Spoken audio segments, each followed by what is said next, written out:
Yeah. What time is class start back? Hello. Hello. Hey. How you doing? Fine, sir. All right. Did all my work. For DDM. Remember my computer fell, sir? Yeah, I got to finish everything from like Nice. last. So how did it work out? Sir, I typed it. I don't know if you marked the assignment, but I typed everything in the comment section. Okay, good.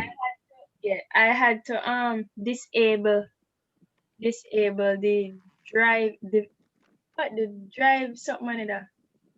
Some drive business, sir. Because the computer was sticking. So when I disable it now, I could get to use um, Illustrator, but I had to enable it in order to use SketchUp. So Oh, I was using SketchUp at a very slow speed because the mouse keeps sticking. But I managed to pull through. wow. So the computer is hanging in there by a thread. Yes, sir. If I want to use the mouse, I have to disable the what what is it called? Hold on. Or the touchpad. No, sir. Let me look. Okay. Well, I have a relatively large enough size here. Class. Um, Sir, where's the rest of my class? What's happening to your presence? I'm not seeing anybody else's presence. Okay, good. I see 1 and 2 coming in. Mr. Williams, Mm-hmm. morning. Morning. So I was using SketchUp for a while, and when I went back to it, it said so my free trial expired, and I did not know I was on a free trial.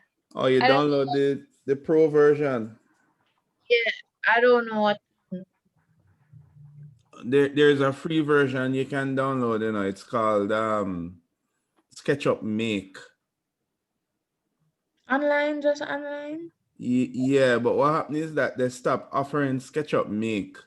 They give you the choice to either use SketchUp in the browser or you download the demo of the pro version. Just type it in Google. Which one I must type in? So I tried SketchUp, but I don't understand the features online. Like when I'm trying to follow the exercise video, I Yeah, don't. no. The online one is a bit different. When you just Google SketchUp Make, just type it in Google. Type SketchUp Make, and when it pops up, you will see hold on, where's the camera? Right, when it pops up, you will see a search result that you can't go to when you try to browse the site normally. You have to like search for it in Google, because as I said, they stopped offering it, but it's still there for download. SketchUp make for PC. So I just click download. And that version won't be up.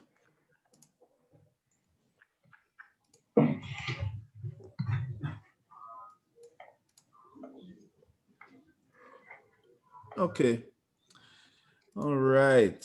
Oh, firstly, so Miss OT, we'll see you next week instead of this week. Right? She wasn't able to make it this week, but we're still gonna stay on schedule with what we're doing today, right? I hear somebody singing in the shower. Oh boy. Okay. So nobody else's webcam is working, or My camera on and they there look. yeah, but it's supposed to remain on throughout the whole session.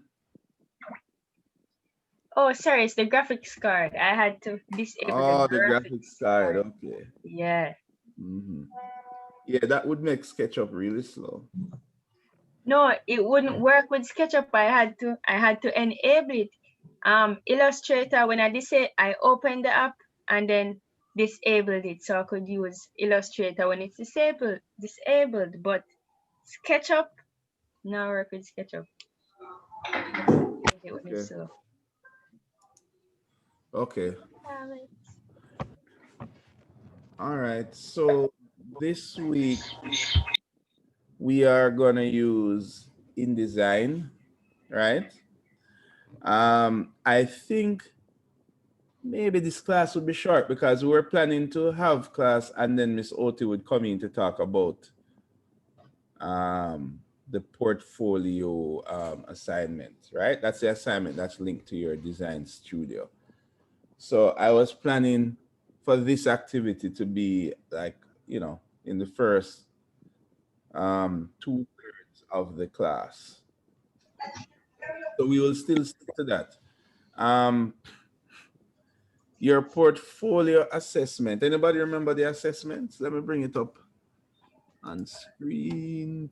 Let me bring it up. JM. Sorry, man, what are you doing now? Yeah, come take. My father now up there. And oh, I'm not seeing what's happening with my laptop. Hold on, let me enable it real quick.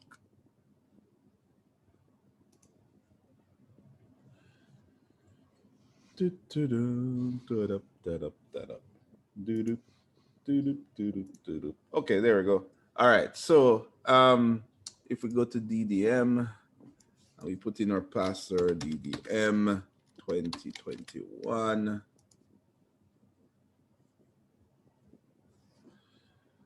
Right. No. So what we have on schedule, oh, I forget, I'm not sharing screen, my bad. Let me clear the screen. Let me share the sharp version too.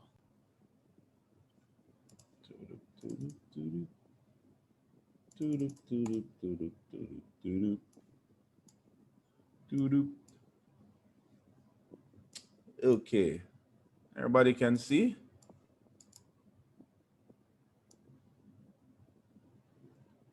Yes, sir. All right, so according to our schedule, so the portfolio, which you are seeing here.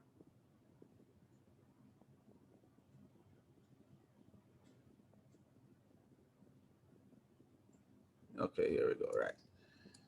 Oh, I had stuff that was already on the screen. Okay, all right. So if you look here, that is what we are going to tackle today, right? And Miss Oti is going to guide you guys through the process of creating this, right?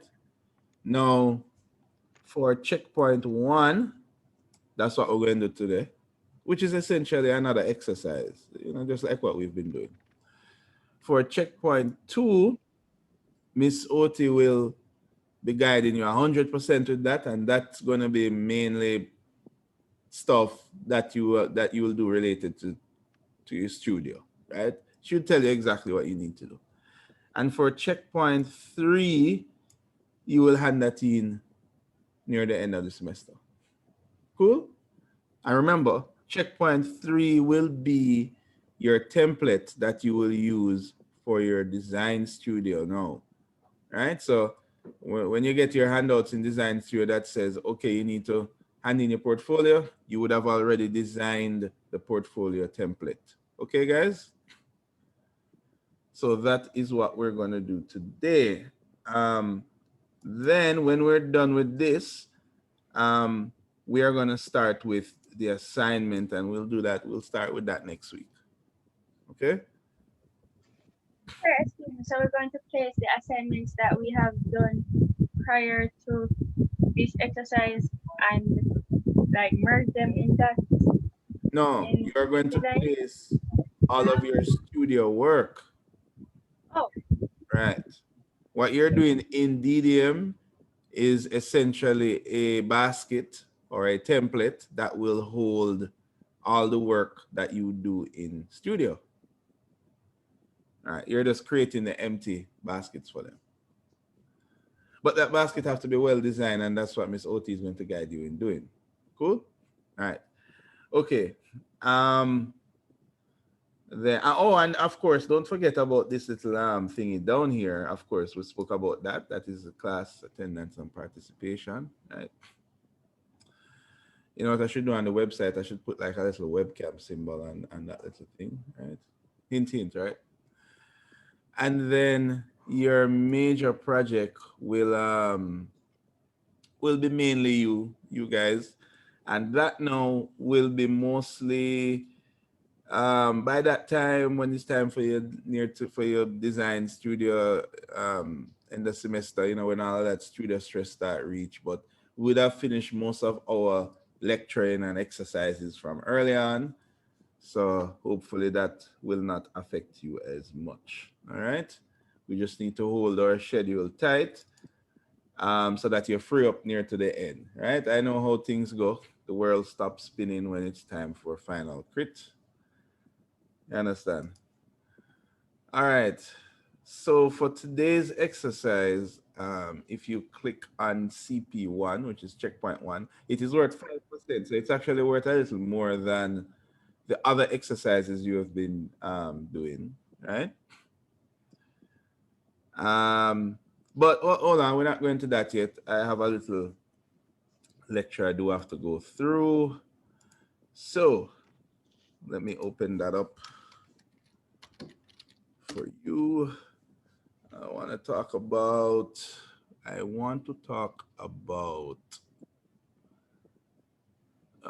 it's not in my history. Great. So I'm going to have to browse for it.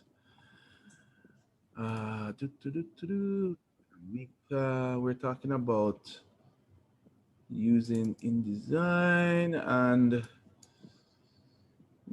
digital design, presentation techniques. Now we'll do that later down. And yeah, we're going to do this today. Come on. Oh, it's open in the background and I didn't know. Okay, cool. Okay, good. Let's swap this around. All right. So we're going to talk about desktop publishing. Everybody can see that presentation loud and clear? You get it? If you can see it loud and clear. All right. Yes, sir. All right. So this is the third leg of your graphics kind of journey. Right? In this journey, you are gonna be, let's make that full screen. Right, in this journey, you are gonna be required to learn about publishing, right? So think about it. We've gone through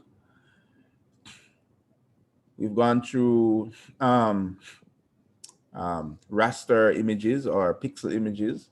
So we learn about video editing. I mean, photo editing, right? Not yet, jumping ahead of myself, right? We learn about photo editing. Next, we learned about vector, right? And then we learned about 3D. And then now we're gonna learn about publishing, right? So pretty much the only thing that you guys would not know, which is another major part, will be video editing, but you'll tackle that further down. All right, so what is desktop publishing? Well, essentially, anything that you guys think about Microsoft Word, things that you used to do in Microsoft Word, what I'm suggesting here is like the big boy to Microsoft Word. Microsoft Word is not good, but when it comes to what's referred to as desktop publishing, it would be definitely better than Word. So I want to help you to separate those two together. Like all right, so what's a document versus like desktop publishing? You know, when do I use InDesign? If I get an essay to write, does that mean that I now have to use InDesign and forget about Word? If I'm doing my dissertation, you know, am I going to use InDesign and forget about Word? And you know, so we're going to look at those questions. So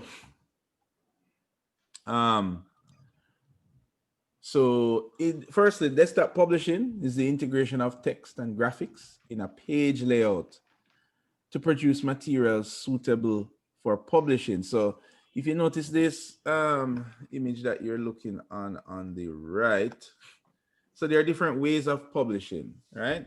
When you say publishing, it used to mean like a book, but nowadays publishing could mean an article on a phone or a website, anything like that. Now, you might say, okay, well, I could have designed an article with InDesign or even Photoshop or even Word. So desktop publishing doesn't mean that, oh, you can only use InDesign to do it. It just means InDesign is targeted to that market, to that end result particularly, okay? So that's what desktop publishing is. And if you look here, this is the application that you're using, and then it comes out like this. Cool? Okay, so DTP, so we're calling that desktop publishing, right? So desktop publishing is kind of like what BIM is. Have anybody started to hear about BIM or seen videos on this thing called BIM, which is like, you know, revolutionizing our industry in architecture, right? I guess you could say we're in our like second revolution. The first revolution was when we moved from hand drawing to CAD, right? But you guys have come in at the CAD revolution already. So you're looking back at hand drawing and say, what? People used to do that? That's crazy, right? So, so now you guys are moving from the CAD generation to the BIM generation, right? And we're still making that transition here in our, here, especially in the Caribbean region, we're still making that transition. But in most first world countries, this transition has already made it all the way to government, right? So, you know, meaning certain projects you can't get unless you're using BIM. But anyway, what we're speaking about here is what BIM is, which is a kind of an integration of all the different aspects of architecture, all the different disciplines, the contractor, the architect, the client. It's the same way desktop publishing takes in everything. You know, it talks about how you're going to produce the work, how you're going to deliver it. It takes in people like artists that are designing work, people like editors that are only typing.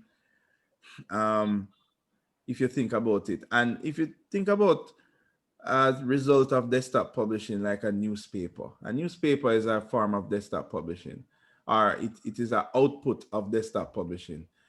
Think about how a newspaper is set up. It has text, it has images, and then think about how nowadays where you have newspapers displayed on apps, you know, have videos integrated with text and images and all that kind of stuff. So desktop publishing has totally revolutionized, and it's no longer just words on a page, right?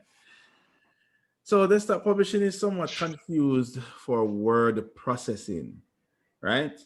So those are two completely different terms. Word processing is word, meaning you have a document and you need to, well, process it.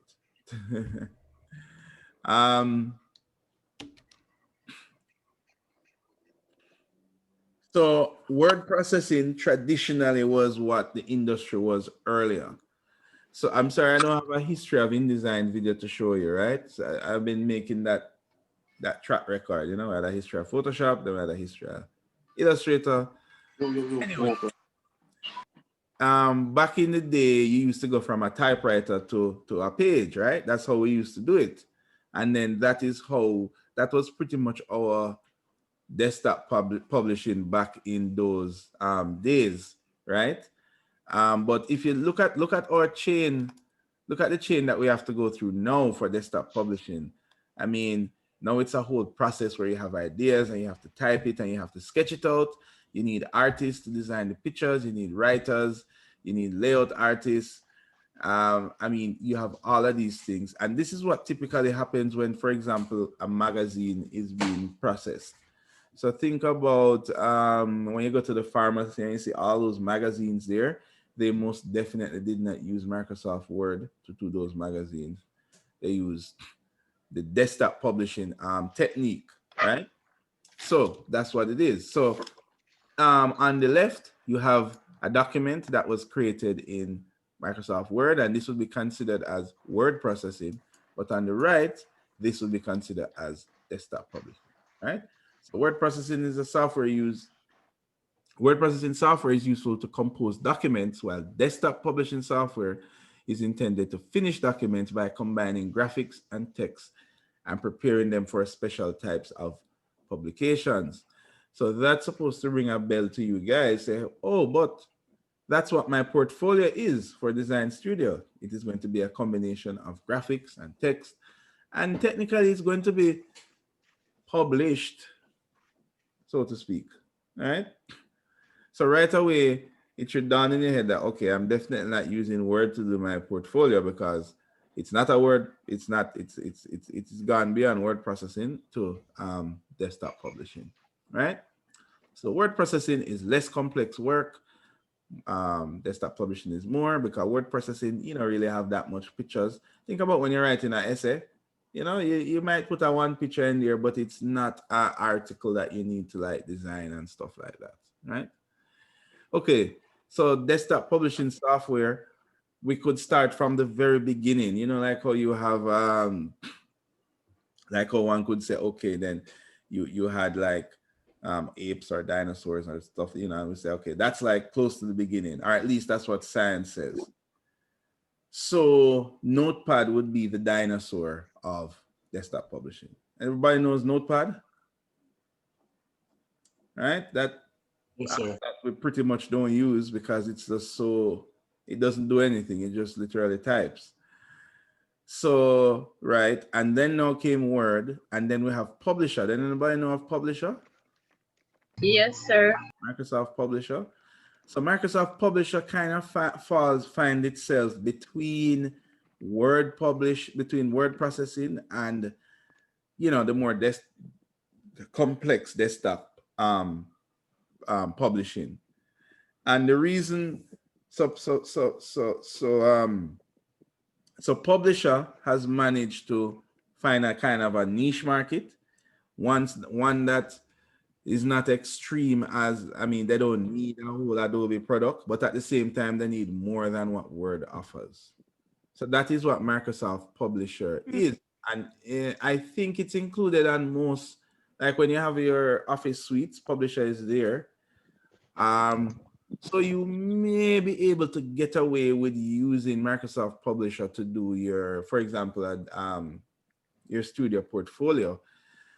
But you guys are the cream of the crop architecture students. Come on, right? It's kind of like when you go into, I don't know if you've ever gone into like a computer store and you see they're selling some, I don't know, some $500 home renovation software, meaning it's not like AutoCAD. It's like a very simple version of a quick home software that you can buy, and it does like a plan, very basic plan, right?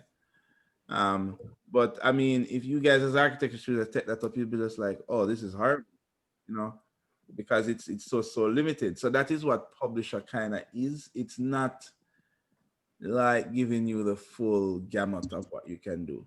Quark is another one out there that's pretty big. It's kind of like, it's not everything is Photoshop and InDesign and the other one and the Illustrator. Those are just the Adobe side of things, and those are what the university has the license for, so that's why we're teaching it. But in other parts of the world, they don't use Adobe. They don't use like Illustrator. They use Corel Draw. I don't know if anybody ever heard of that, which has been around about the same time. So just to say that you have other types of desktop publishing software, okay? And of course, those cost money, whereas Word and PowerPoint are included within your Office suite.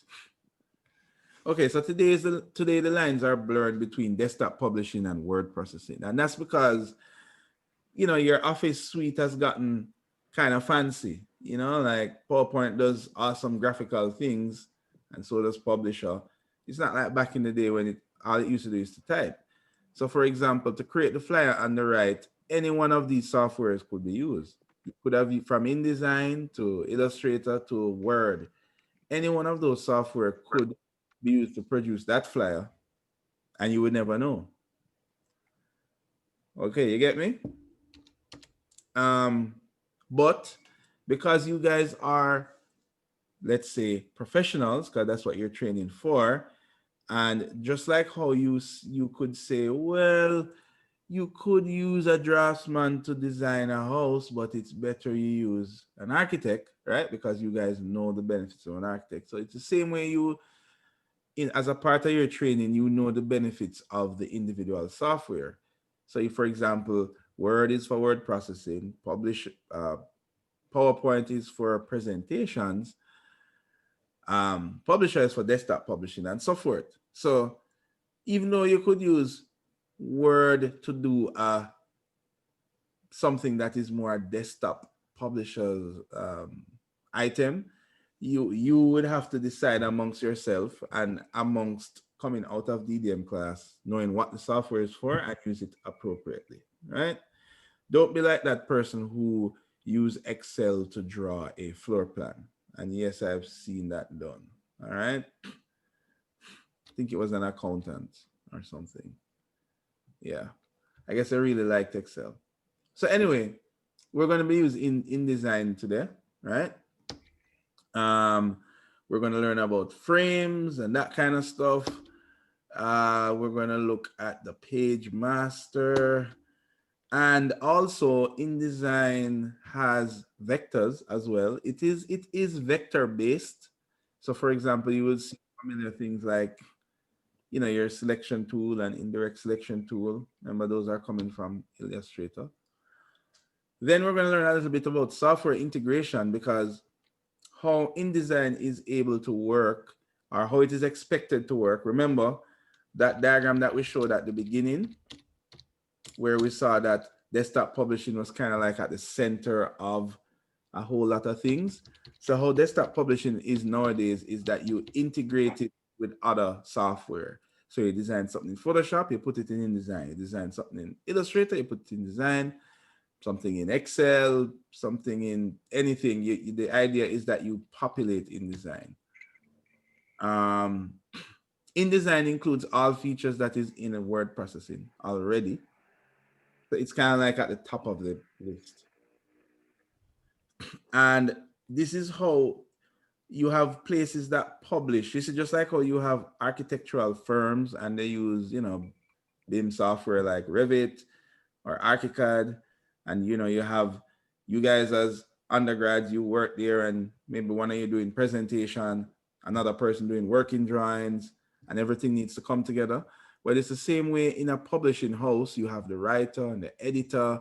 You might have multiple writers, and all of that needs to come together in a document, in a publication document, and that is how that firm works. So this is a quick list telling you the best time to use what program, because now you would have known 3 media programs. And remember, you already know 3 already. Remember this list that I showed you here? You guys already know Word, PowerPoint, and somehow with Publisher and Excel. Now I'm introducing you to 3 more. So now your brain is just like, oh my God, there's so much programs that, So what I have prepared here is just something I got from our website. I thought it was very interesting to help you to know when to use what program, right? So I'm not going to go through all this text. This slide is there for you guys to look at, but Most of the work that you will do, you will have to decide whether it is print or digital, image or text, vector or raster. All right. You use Photoshop when it's time to retouch photos, to do anything with blurring. You don't use Photoshop when you need to do a logo or when you need to do lots of text. Cool? You use Illustrator when you want to create a logo or design a title page, things like that, do an architectural elevation, colored floor plans. You don't use it when you try to edit images, and you don't use it if you're trying to do a multi-page document, right? You use InDesign when you want to lay out a multi-page document and it is populated heavily with text, or when you want to print booklets. And pretty much you don't use it to do anything that the other ones did. All right. All right. So you guys already know this. I'm not even going to go into that. That is our presentation on InDesign.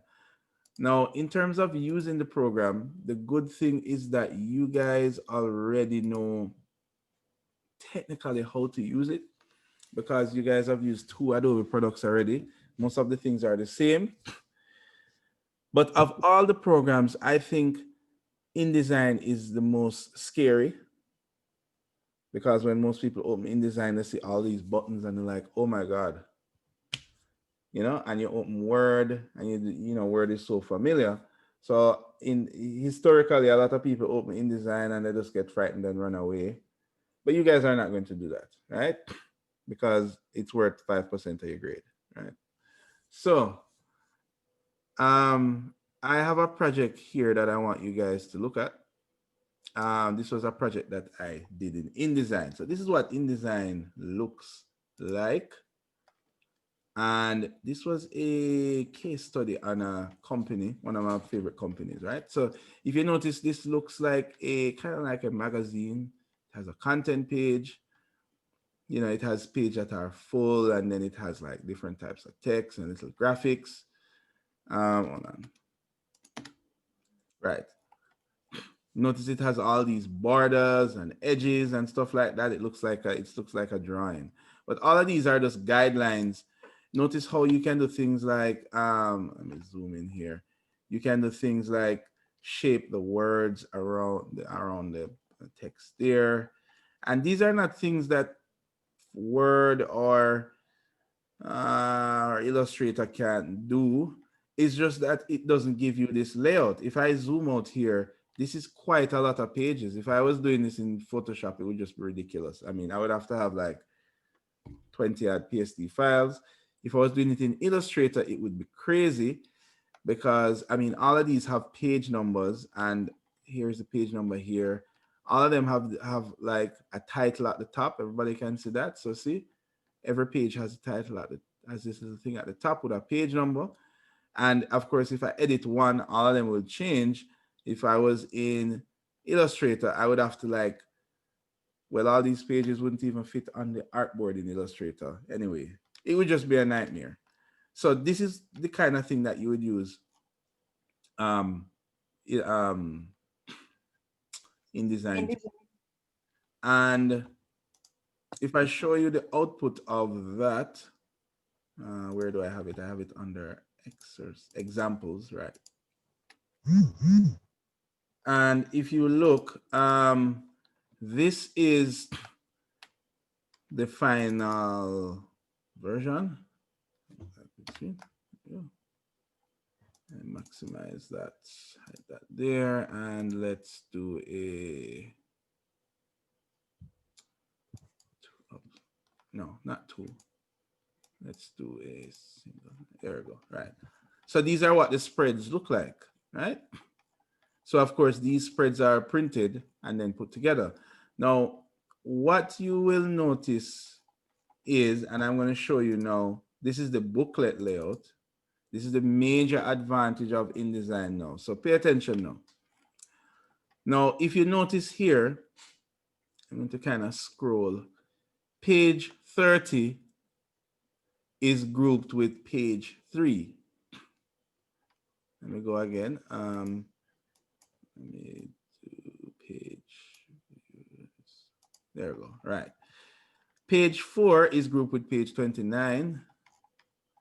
Page 8 is grouped with page 5. Now tell me, why is it laid out like this? It's obviously laid out in a way that doesn't match. But why is it laid out like this? For printing.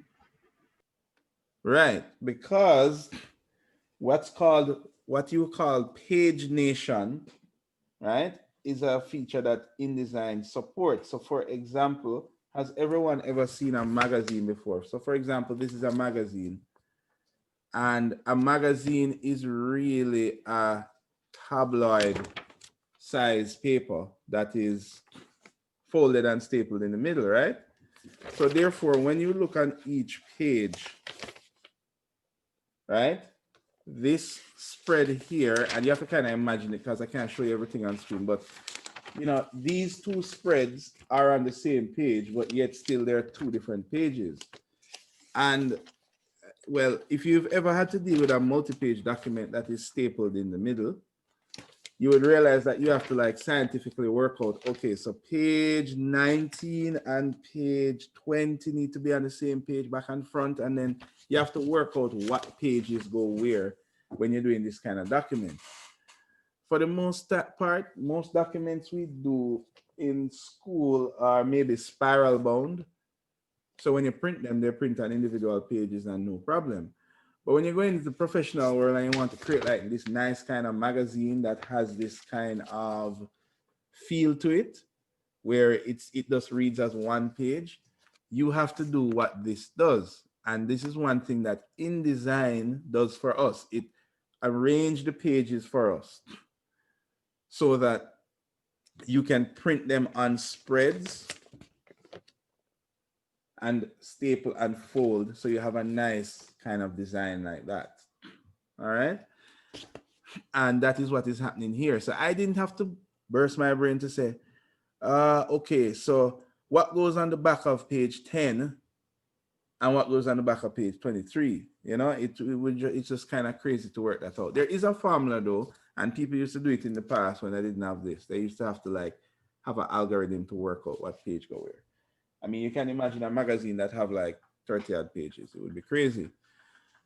Anyway, you guys are going to do a portfolio that will have more than 10 or 8 pages. In the past, I've seen most of you guys are spiral bounded. So, you know, one page is printed and spiral bounded. I haven't seen anybody attempted this magazine like feel, because, you know, when you do this, let me show you a picture. So for example, when you look at these things like magazine template. Yeah, when you look at these, like, let me find a page here. Yeah, like these.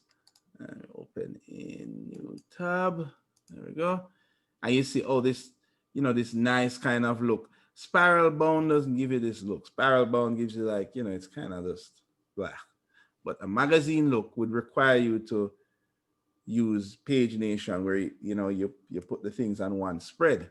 So if you look here now, this is actually a tabloid size sheet. So all that needs to happen is when it goes to the printer, they just print out these on sheets, put them together, trim them, and staple it. They don't need to worry about what page go where and whatever, it arranges it for them. Now, there are some other things, and if you look here, what do you notice these lines here?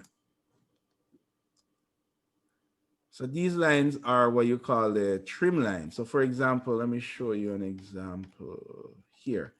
I'm sure you've seen examples in a magazine where you have a image that goes to the edge of the page.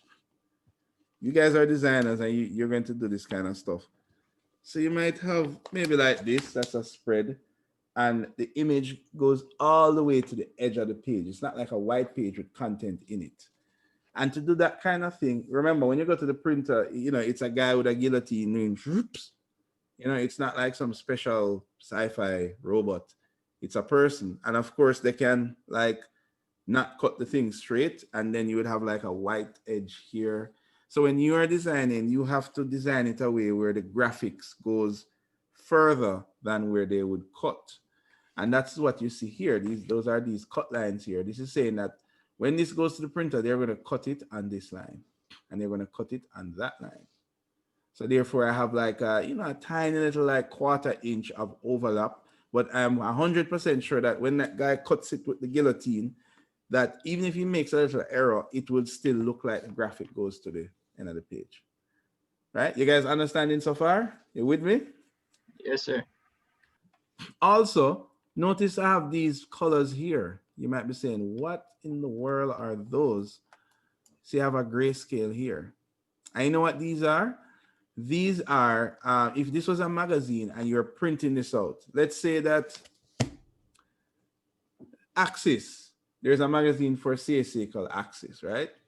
And, I'm not even sure if they use InDesign, but I would pray that they do. But they probably use Quark or something. But anyway, when you print this out, when you send a sample to the printer, remember how these magazines are, right? There are a couple pages well. And chances are you're going to do like, I don't know, 500 or something. So when you print out a sample and you go to the printers to see the negative, the sample or the spread, these bars tell you if, when it was printed, if that color ink is finishing. So for example, you know that you should get black here, and suppose you're getting like gray, then you know that everything printed on this page that is supposed to be black is messed up. You follow me? And the same thing over here. If you were supposed to get yellow here and this is blank, then you know that your yellow ink finish. So even if you can't quite see it because this graphic is blue, but you know that the yellow ink is finished, and you might say, well, I can't review this because the ink is finished. So that's what these colors here are for. And there's some other little things here. Check this out. It even tells you the page. Come on. Why are you not panning? Right. It tells you the name of the file. It tells you the page, and which two pages go together. So when you print out this negative, remember, when the guy cuts this, all of this information will be stripped off. But you cut 20 odd pages and you walk in and you trip, oh crap, and all the pages messed up. Like, how do you know where everything is? So that's what this is for. So, I mean, that's why this is an application that you would use to do this kind of thing. Because it gives you all of these little nuances, all right? And this, what I'm telling you, is only the tip of the iceberg, I mean, like publishing houses, they do like so much more. Places that publish all these magazines that you read and stuff like that. Apart from just designing the page, there's a lot that goes into like laying it out and sending it to print and all of this stuff. But anyway, as designers, you guys are going to take what you can take from this to apply to architecture. And for example, almost every firm I know today, when you guys graduate, they normally put you onto presentations, right? They have a drawing and they say, okay, let's use the new graduate from CSA. Give me a quick brochure for this development, and you get to think and say, oh crap, I need to do a document. No problem. I learned in InDesign in DDM about InDesign and blah, blah, blah, and you have no problems, right? All right, so that's a quick introduction of what the program does, right? So our mission for today is, I get a drum roll.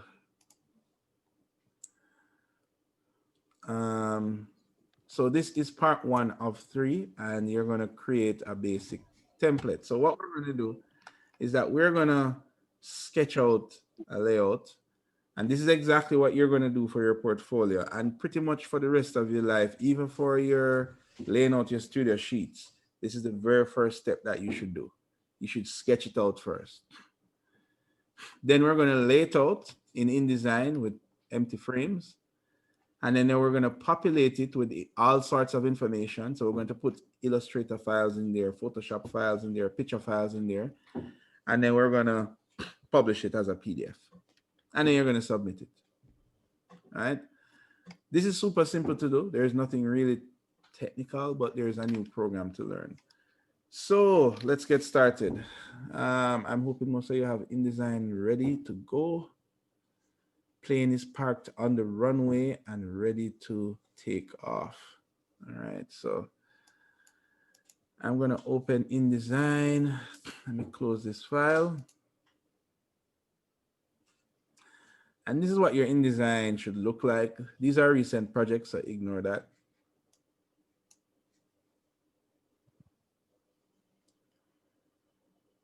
All right, so we are going to, I didn't check if I was recording. Am I? Yes, I am. What a time to check. Okay, so I'm going to open InDesign. Now, our mission today is that we just want to produce the design we're going to sketch out, right? So let's start from the beginning. I have my trusty pen and my trusty app. So let's say that we Okay, download. Say again? We have anything to download like that? Oh, yes. Good question. Yes, if you notice on the handout, it says click here to access exercise files. So just click that and download those files. All right. Now, while those files download, we're going to start from a blank page. Today, we're going to I don't have InDesign. I figured that some of us not going to have it, but there is always the recording. All right. I remember my laptop crash. I know.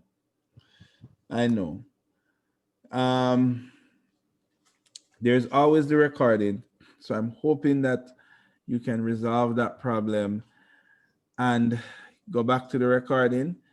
I spoke to the lab tech, as a matter of fact, on Sunday, and he was saying that the labs are available again. As you said that I was. So, sir, we can go to school, go do these things, complete these projects? Yeah, man. Or is there like a limit on like how many people can come in the lab? Or Yes, there is. There is. Word with Miss Baker or something, some technical stuff that has to be done in order to get clarification. Yeah, I would say you'd call Miss Baker, because what the lab tech says that the lab is available, but only limited students at a time. They did not tell me what mechanism they're using. It would be good if they had like some kind of form or something. But anyway, let's call Miss Baker. Let's call. It's available, but between what times? What are the hours? Is it all day, every day, like studio, or a 9 to 5 thing? Well, it is. You see, your timetable for all computing modules, the lab is available during those hours, definitely. And remember, it's not just year alone. So, for example, like now, the lab should be open to you guys because this is on your timetable. But you may not be in the lab for whatever reason. Like, no, you're not in the lab, but the lab should be open on the time. But on a day that you don't have DDM, perhaps another group has like 3D modeling, and the lab should be open at that time. So what that summarizes to is the lab is usually open every day, I think probably except Friday, because there's no computing lessons. No, hold on. Things have changed a little. There are no lessons scheduled on Tuesday and on Friday, because that is studio days for everybody. So the other days, except Friday, right, and Tuesday, right, the lab is supposed to be open. But I will still call Ms. Baker first, all right? Yes, please. So I'm hoping that will solve your challenge, Kemai, regarding accessing the software. So I've been having similar issues as well. Even with simple apps like Photoshop, I'm getting the dreaded blue screen. So I've been having a world of problems too. Oh boy, I tell you. I wish I could give you guys real money to buy a laptop.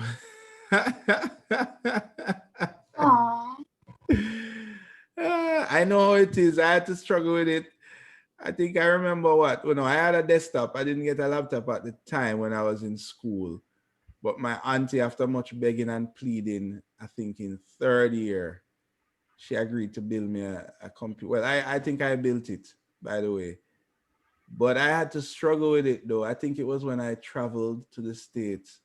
I carried a CRT monitor and a system unit on the plane, not on the plane like in the seat, but meaning I had to like struggle with it. But I was like desperate because I needed a good computer for CSA. And that is what revolutionized my time at CSA. So I'm hoping for you, there is that one relative, if not a parent, that just bites the bullet and helps you to get the device that you need. It's expensive. It's not like it's cheap stuff, but my prayers go to you guys. Okay. So anyway, back to our regular scheduled program. So what we were doing was doing a layout of, we're going to conceptualize a layout and then we're going to execute it. So I have this blank screen here because I can, yeah? Can you email me the file them? Now I download again. Oh, I try a thing. See what going on. all right, cool. So let's say that we want to have, we're going to do a front page, a spread, and a back page. So we say, okay, then here is my. Sir, did you press open or create new? Or I don't start yet. We're Oh. conceptualizing first. So this is my cover page. And then we're going to have a spread. So this is almost like a middle page, so to speak. So we have a spread, and then we're going to have a back page. All right. So this is how I expect you guys to like lay out anything. As I said, not just a document, but also your sheets for studio. And I'm going to have my site plan here and my floor plan here and blah, blah, blah. All right. So this is my spread. And this is my back page. So now we try to determine, from a cover page, what do I want? I don't know. I want a big thing in the middle, and I want to have my title like on the right side, like here, and perhaps a little subtext there. For my spread, let me see. I'm going to have a big title here. Then I'm going to have a little description here, and then I'm going to have a bunch of text here. And I'm going to have a picture here. And I want to represent pictures with this cross in there. That's what's normally used in the industry, roughly. That represents a frame. Then on this page, I'm going to highlight 3 projects. So this is project 1, project 2, project 3. So these are 3 frames. And then I'm going to have a title here, and title there. Where are these dots coming up? Oh, it's because it doesn't support palm rejection.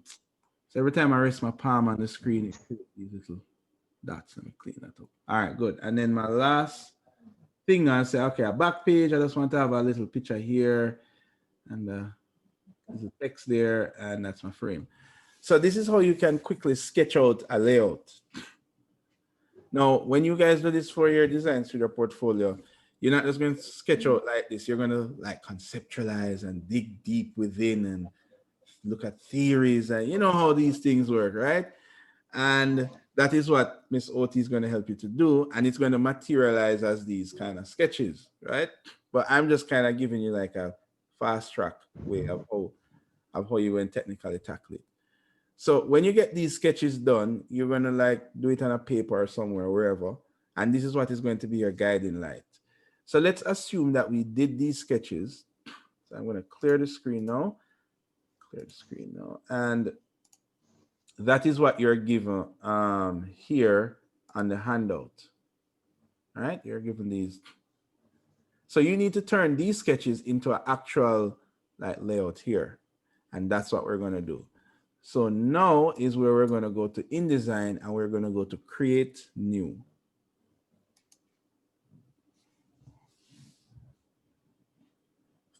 Now, this is like, at this point now, it's like regular stuff, right? Because every program that you've used looks pretty similar.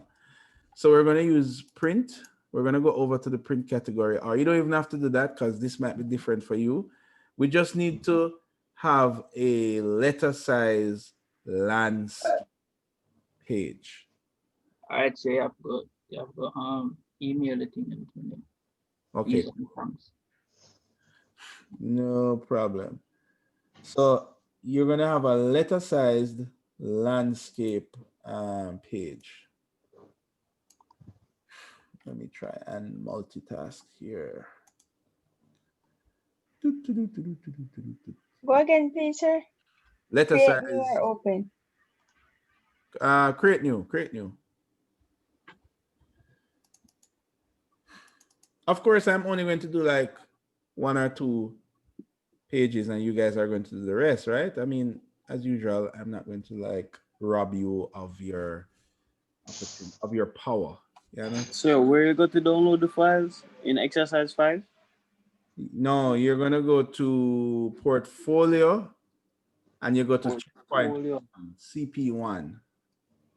CP1. Oh, okay. All right. So can you, okay, because I'm teaching here, can somebody email who couldn't get it again? Christopher. Right. Can somebody email Chris the files?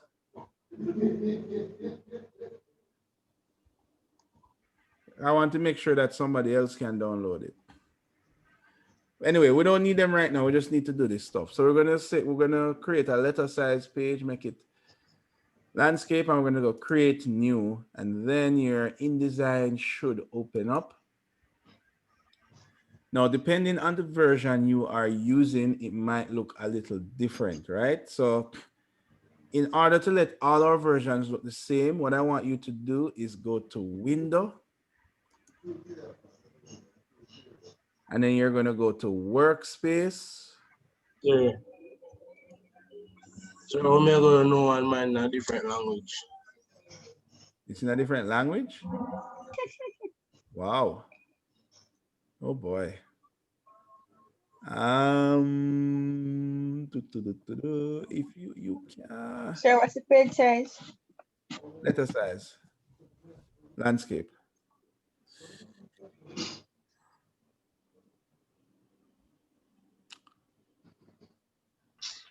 I don't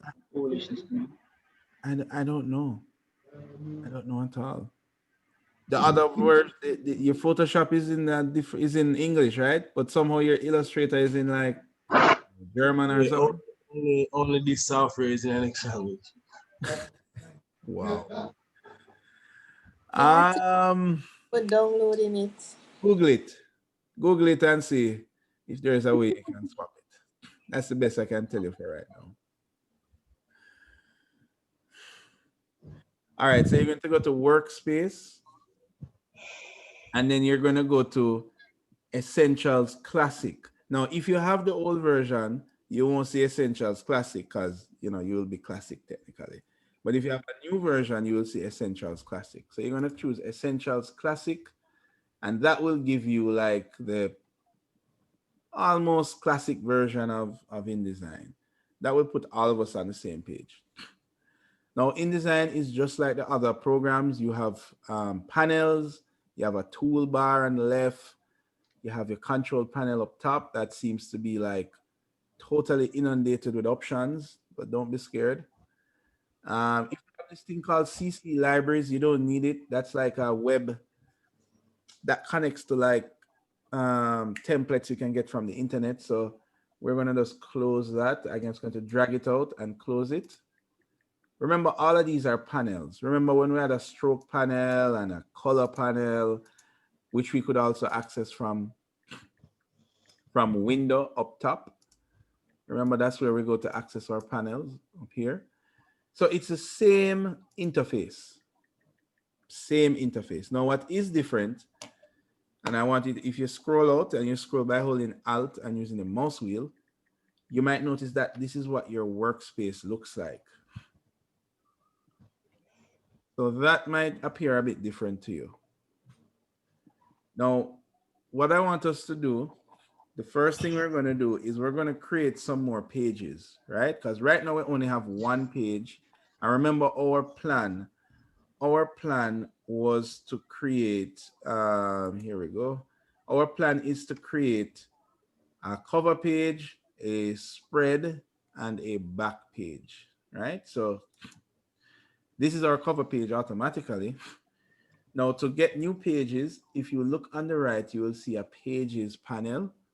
Of course, if you, for whatever reason, you don't see that panel, then you would have gone to window and you turn on pages panel here.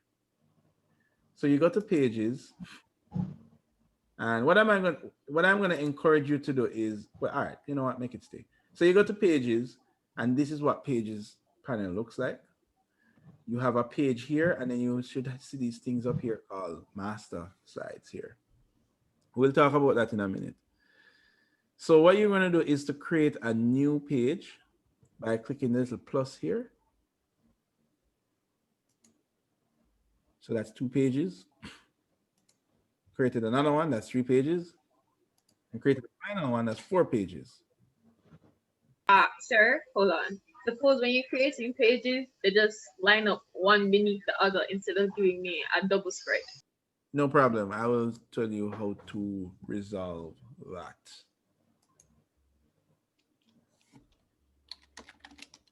So what you say, press? Just press pages.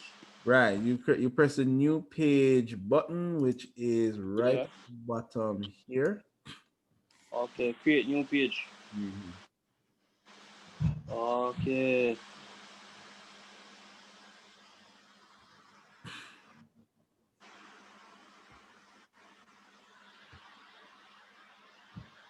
How many pages you supposed Now, to have? if you, we should have 4 pages: a cover, a spread, and a back page.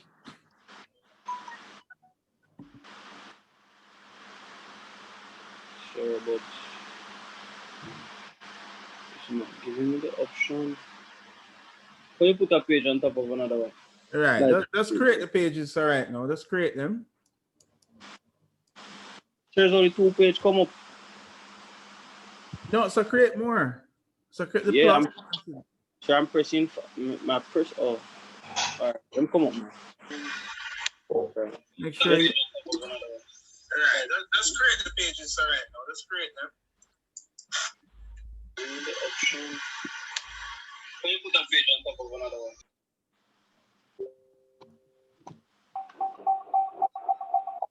Sir. Yes.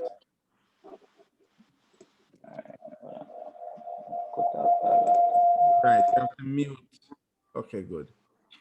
Yeah, cut off one of them. All right. Who will email me the file them now?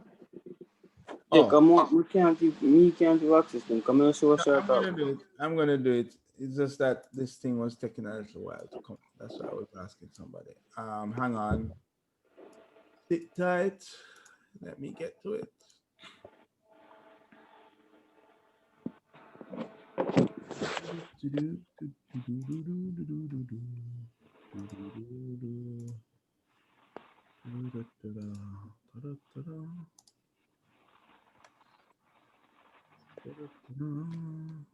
Why is this so big? New page.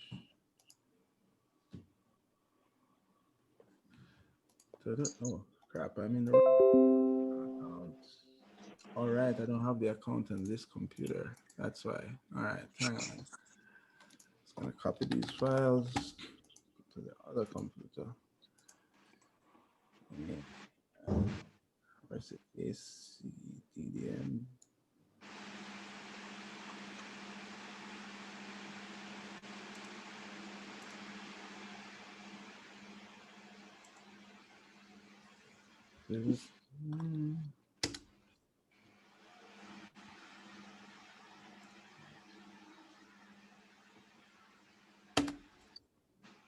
We'll create the different pages now. Well, for the point essential classic, right? Yeah. See that icon that it's been pointed?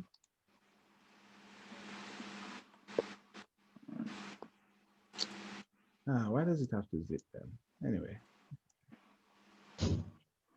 Remind me of your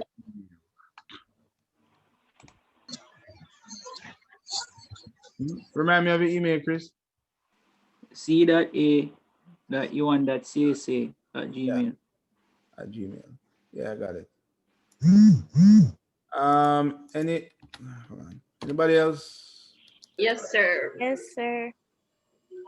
What's the Ready? names? Rodrina Daly. Just no dots, no space, no underscore. RODRINA Yeah, got it. Got it. Anybody else? Shiana Kawan, CHYANNA dot Yeah, got it. COWAN. Okay. And you guys can forward it to anybody else. Folio exercise part 1. Else.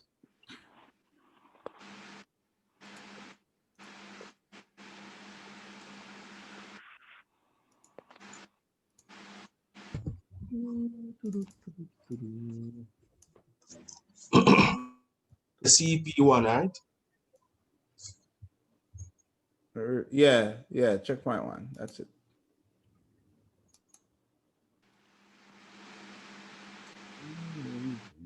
You don't want to extract.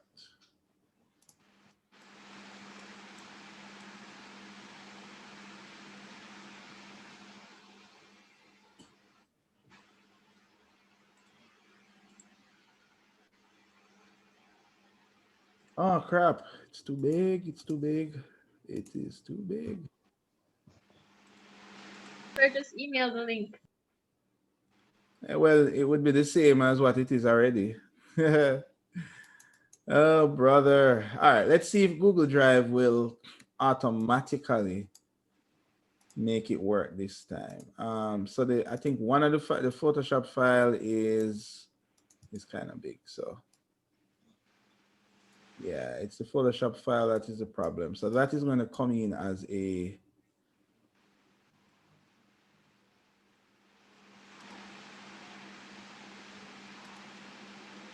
actually put all of them as a link. Anyway, I emailed it. So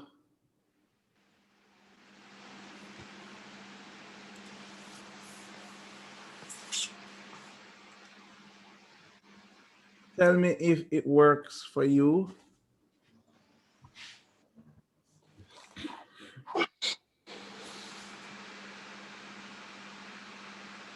I don't know why that, anyway, it's stupid. Sometimes these things happen.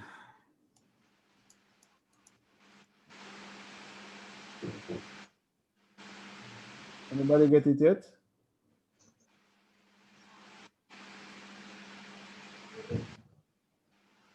Yes, sir. I just got it.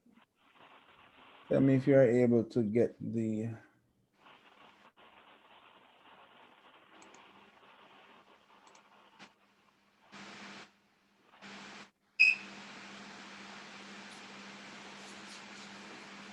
Tell me if you like it. All right, I'm gonna download.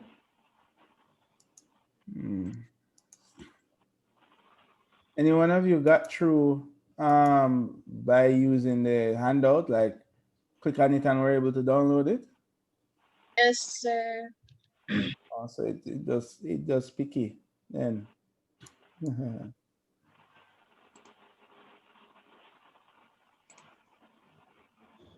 I downloaded everything as a zip file and then extracted it. Okay.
Okay, ready?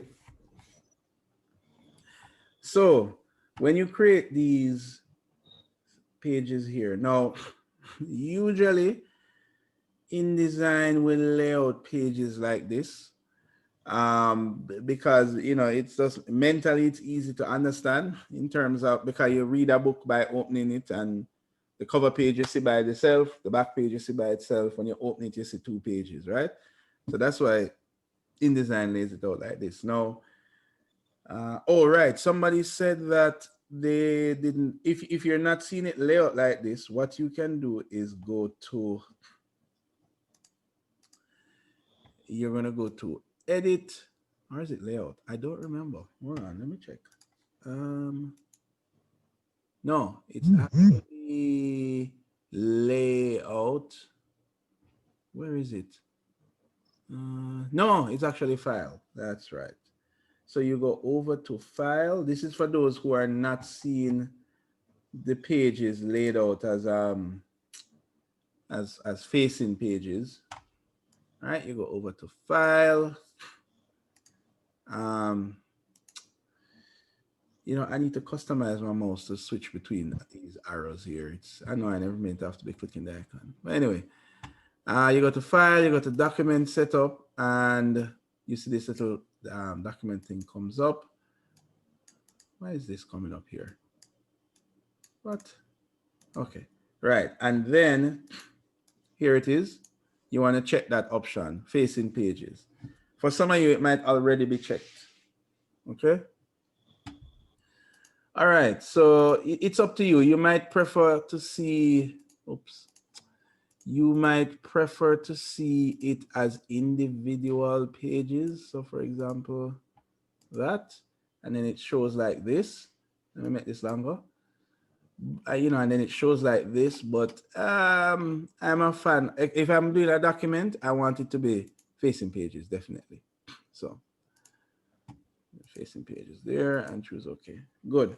All right. Now, first things to notice, if I zoom out, this is what my document starts to look like. So you have these, think as these areas here as kind of your desk or work area, right? So that's these extra spaces here and here, right? And then now whatever is on the page will be printed, kind of like what Illustrator did. But it's like in this, you have your individual pages. And this area is here because when you're putting a document together, you'll have all kind of things to the left and to the right. You might be trying out multiple shapes of something and you don't want to throw them out. So you just want to like leave them in the work area there. Alt and mouse wheel to zoom, just like the other apps, and hold space bar and left click to pan. All right. Now, the next thing you might also notice is you have these margins. Now, these margins will not be printed. They're just there because as a guide. Okay. You can edit these margins by going to, let me check before. By going to layout, and then you go to margins and columns. I just telling you where you need to go, but you don't need to change it. By default, it's about like a 1/2 inch margin or so.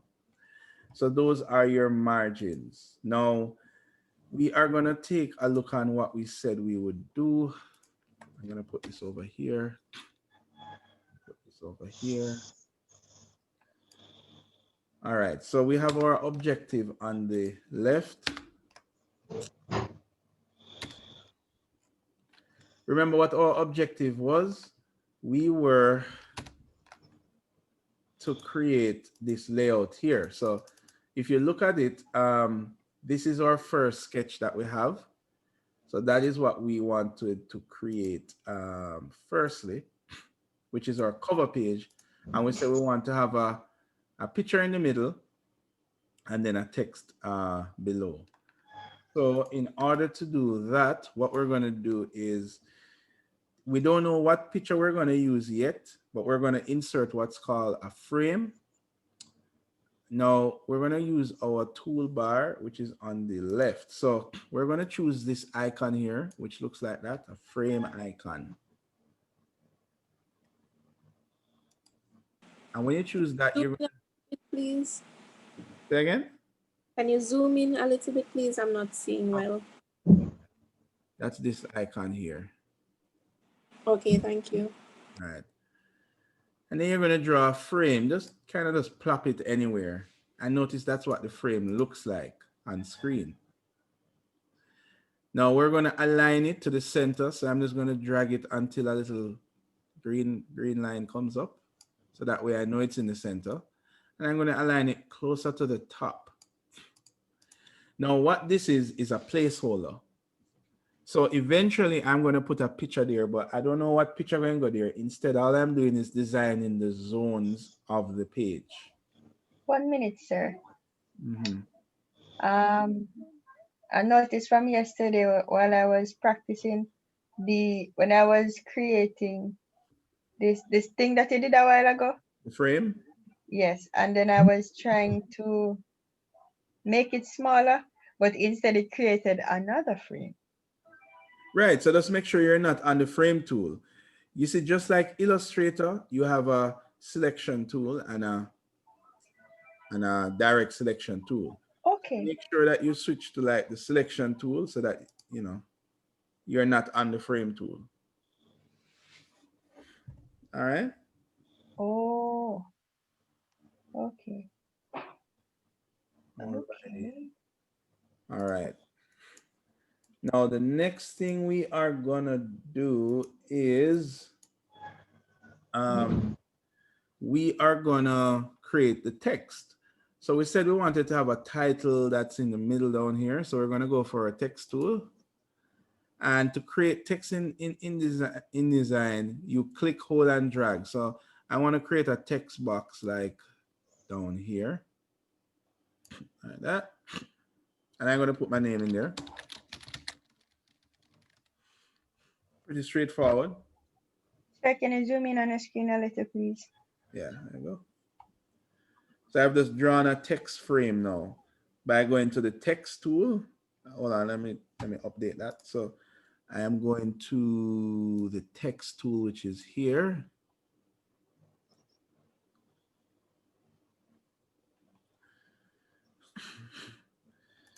Now that there's text in there, what I want to do is, do that. All right, what I'm going to do is I need to adjust the size of my text. Now, this is where my control panel comes in. Now, if you notice on your control bar up top, because I've highlighted the text, it is giving me all kinds of text options. If I go to my direct selection tool and click on another object, notice all these options up here change, right? So I'm speaking about all of these options up here. If I click on in the text box, that double click it, notice it changed to text. And if I click somewhere else, it changed to something else. So this is a dynamic control panel that's at the top, and it changes depending on what you click on.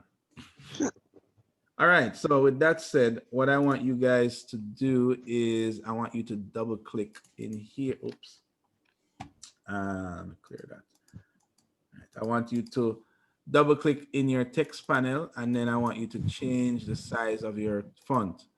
Now, unfortunately, InDesign doesn't work with the mouse wheel. You know, if you've gotten used to that feature where you click in one of those numerical value areas, but InDesign works with the up-down arrow. So you can just click in there and press up on your keyboard and just kind of eyeball it. All right, that's the best way to kind of do it. So I'm going to create Brian Williams. I'm going to use a nice, what's my favorite font? I love Futura. You don't have to use what I use, but you know, I'm a fan of Futura. So I can use Futura, maybe bold.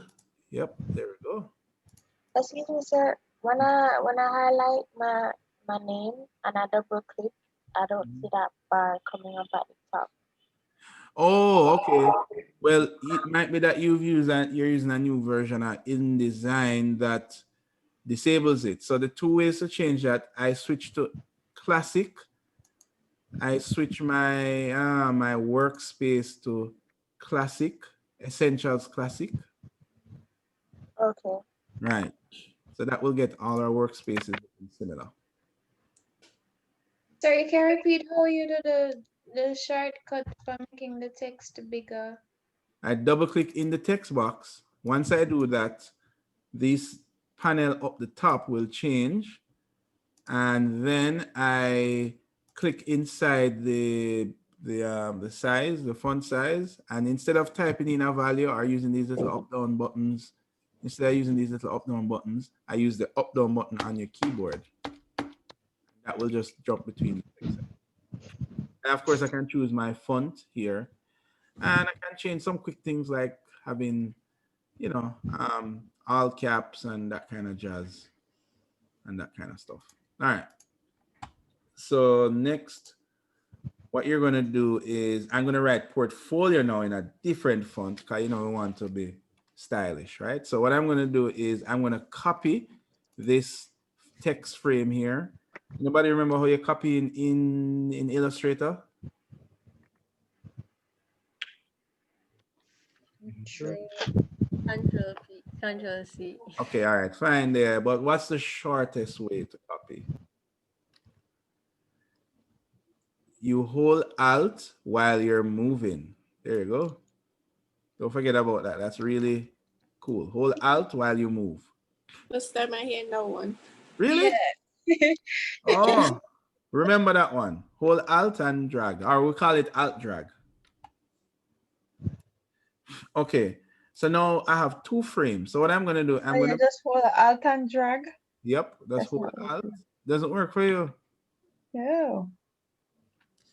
If you're using a laptop, you're well. Sir, man, I drag the whole screen, the whole paper space, or the whole canvas. The whole canvas? No, man, but you would have highlighted the text frame first, and then you hold Alt. Once you hold Alt, notice the mouse changes to this double. Look at my mouse. It changes to this double looking icon once I hold Alt. So that means I'm in copy mode, and then when I drag, I'll get a second one. But you can just use the classic Control C, Control V. You know, that always works. All right, so what you can do is I'm going to make this frame a little smaller. So I'm going to drag this. Now, depending on the version that you have, notice you have all kind of things here. You have a yellow thing, and then you have another big thing. But then you have these adjustment panel bars here. So what I want to do is just make the frame itself just a little smaller. If it's too small, notice it starts to hyphenate the text. I'm just going to make it like that small. All right, now for the other word, I'm going to change this to portfolio.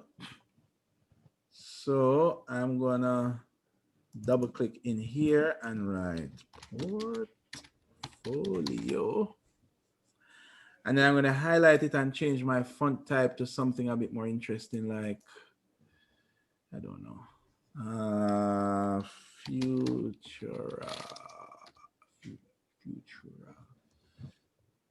Futura Light.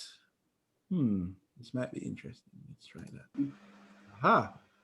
So I'm going to change it to that. And then I'm going to make this frame also a little smaller. And I'm going to just drop that right there. Yeah. And yep, I have my cover page all framed out.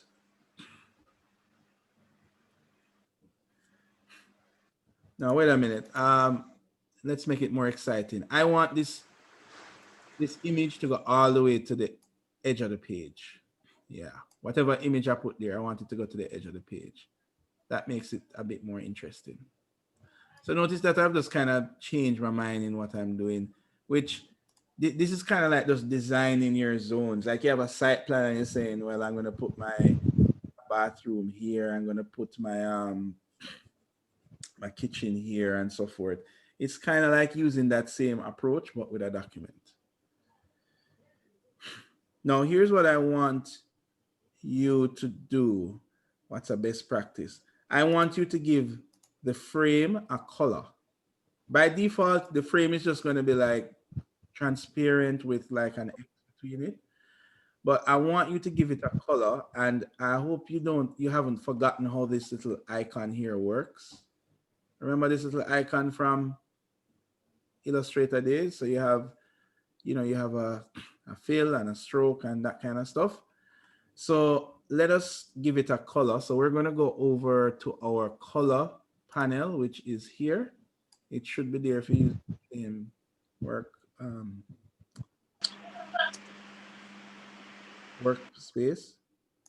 I'm going to choose color, and no, not color.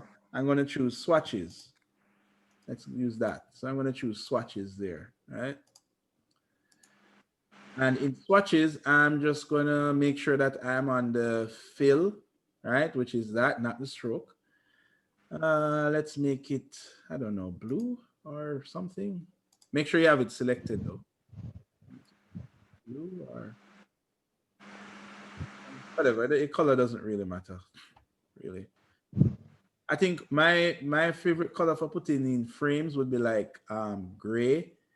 So if you don't see the color that you want there, as usual, you can just go to your color panel, and I could just double click this color here. No, oh, that doesn't look like this. Just pick a color, doesn't matter. Excuse me, sir. What exactly are we filling? The frame that we created? Right. So that frame that we created, which is a placeholder for our image, we're just giving it a color. And we will see why a little later. All right.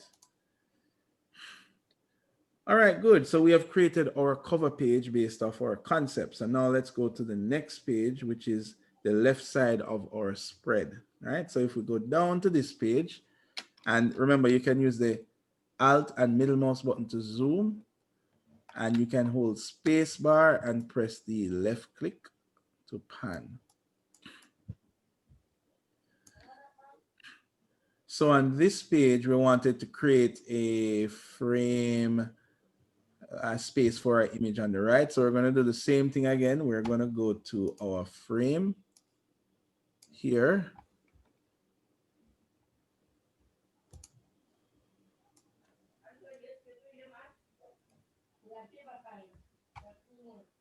And we're going to just drag that out. We can just make it any size for now. We can always resize it later. Then we're going to go back to swatches, and we're going to fill it with the same color. And I'm just going to adjust it so that it goes to the end of my page, like here. There we go. Can I show you the most awesome thing ever with this program? Let's say I wanted this to be exactly half of the page. Well, actually it has got, no, right. So I wanted this to be exactly half of the page, right? I do believe you can only do this in InDesign, and I haven't tested it in other programs, and I don't know if it only works in new versions. But if I wanted this to be half of the page, I could make it the full page. And then if I go to, oh, it's not up the top. No, I guess I have to open a panel. Okay, I'm going to open my transform panel, which is, oh Lord, where did they hide it? Where did they hide it? I see it here.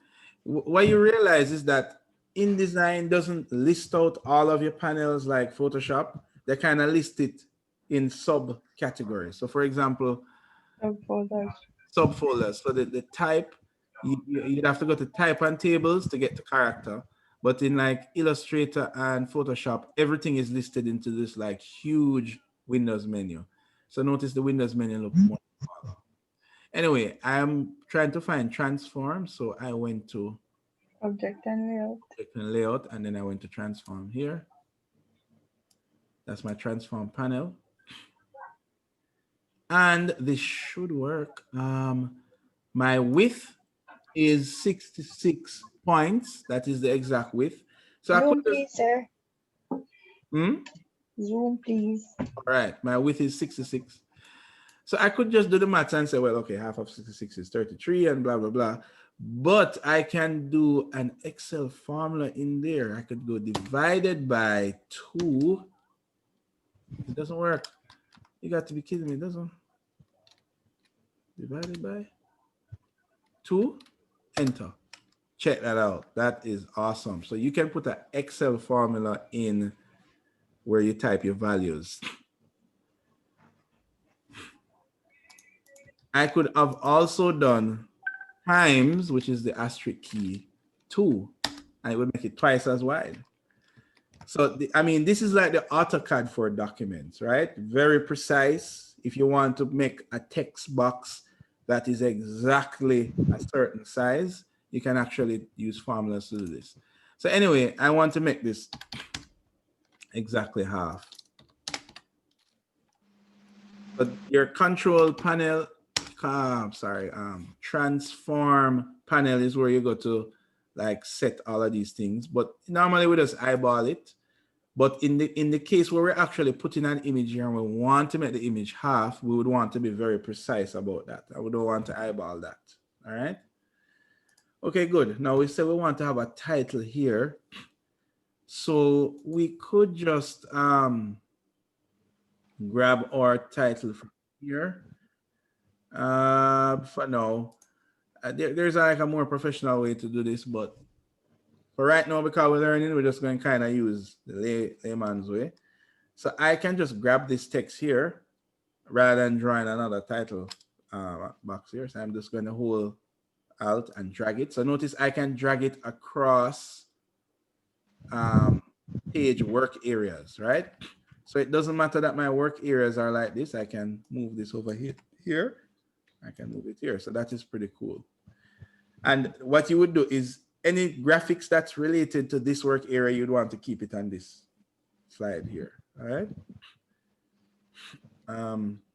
Okay, so I'm gonna call this like project 1. So I'm gonna write like project.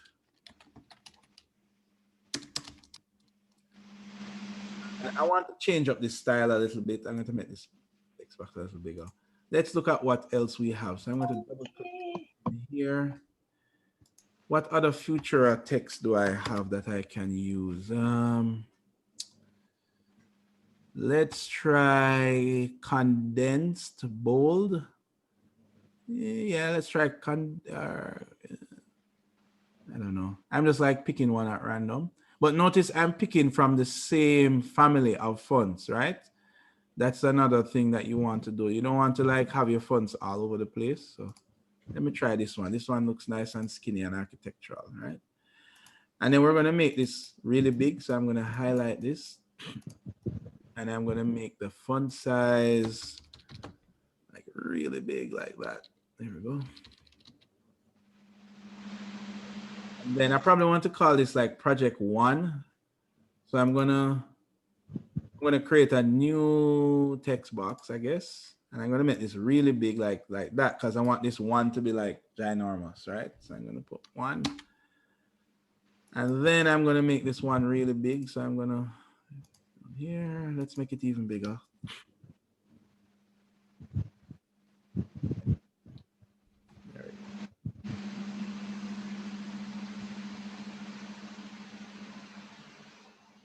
Now, I do want the 1 to be sitting exactly where the base of the word project is, right? And, you know, I can kind of eyeball it, but, you know, you want to be precise. So anybody remember guides from other programs? Anybody remember how you got guides?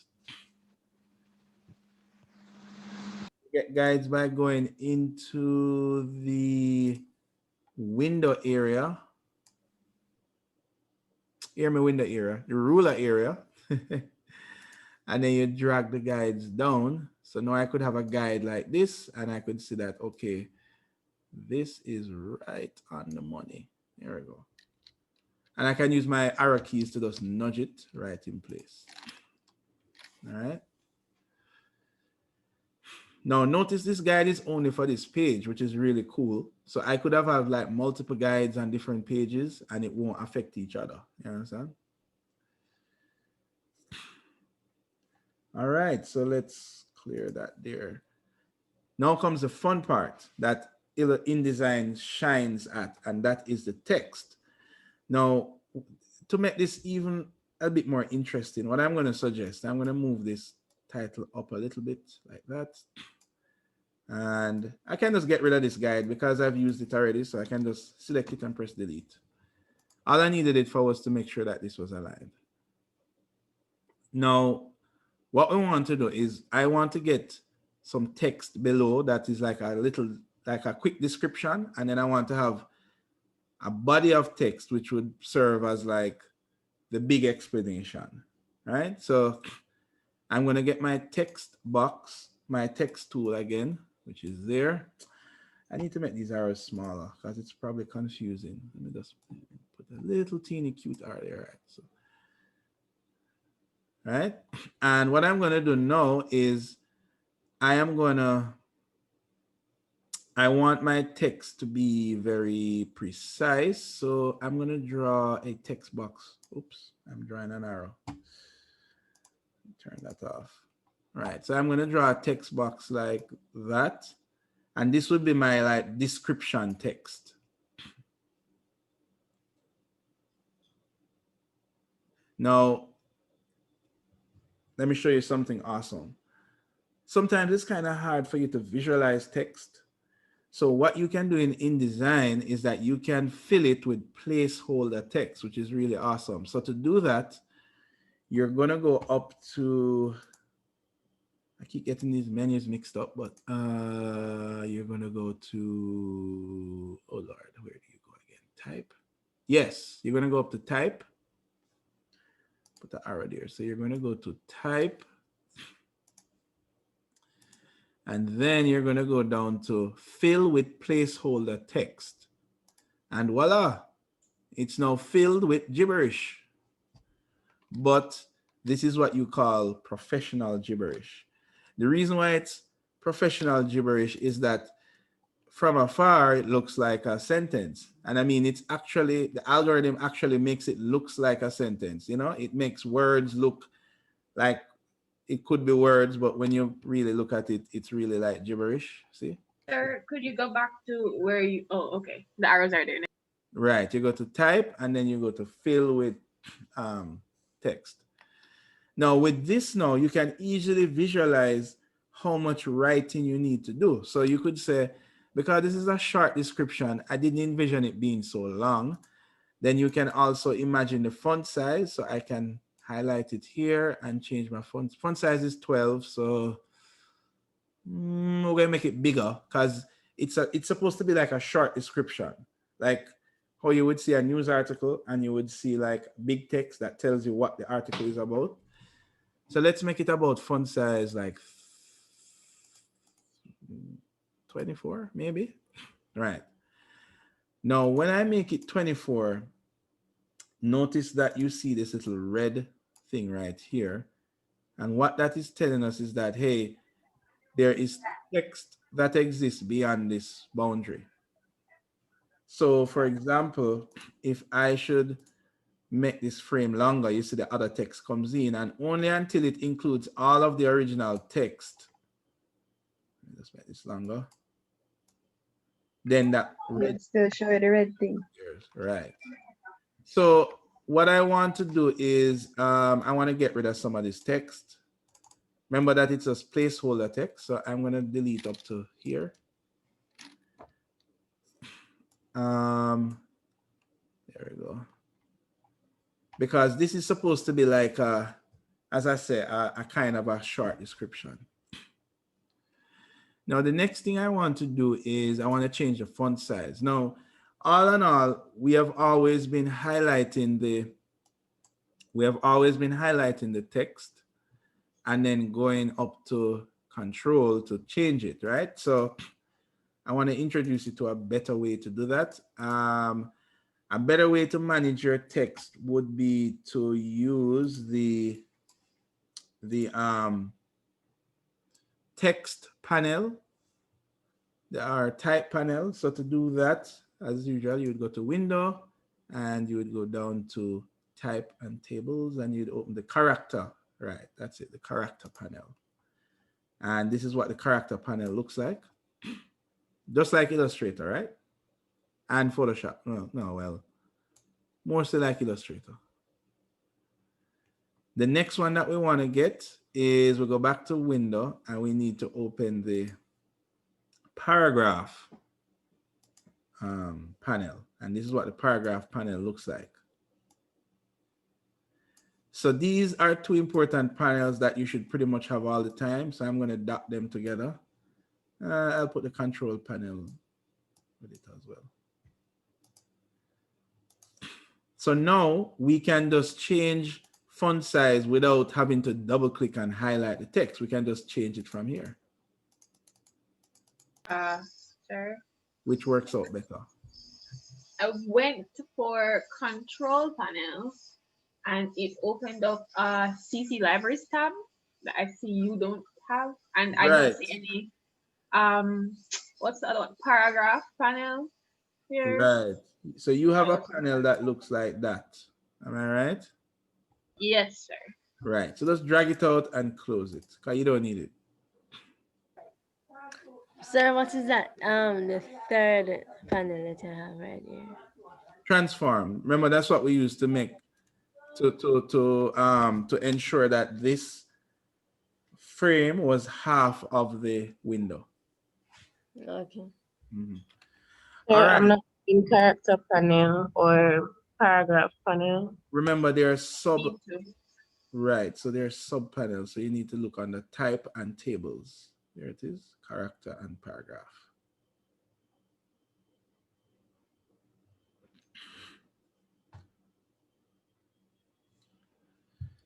Okay, I catch somebody on. Okay, so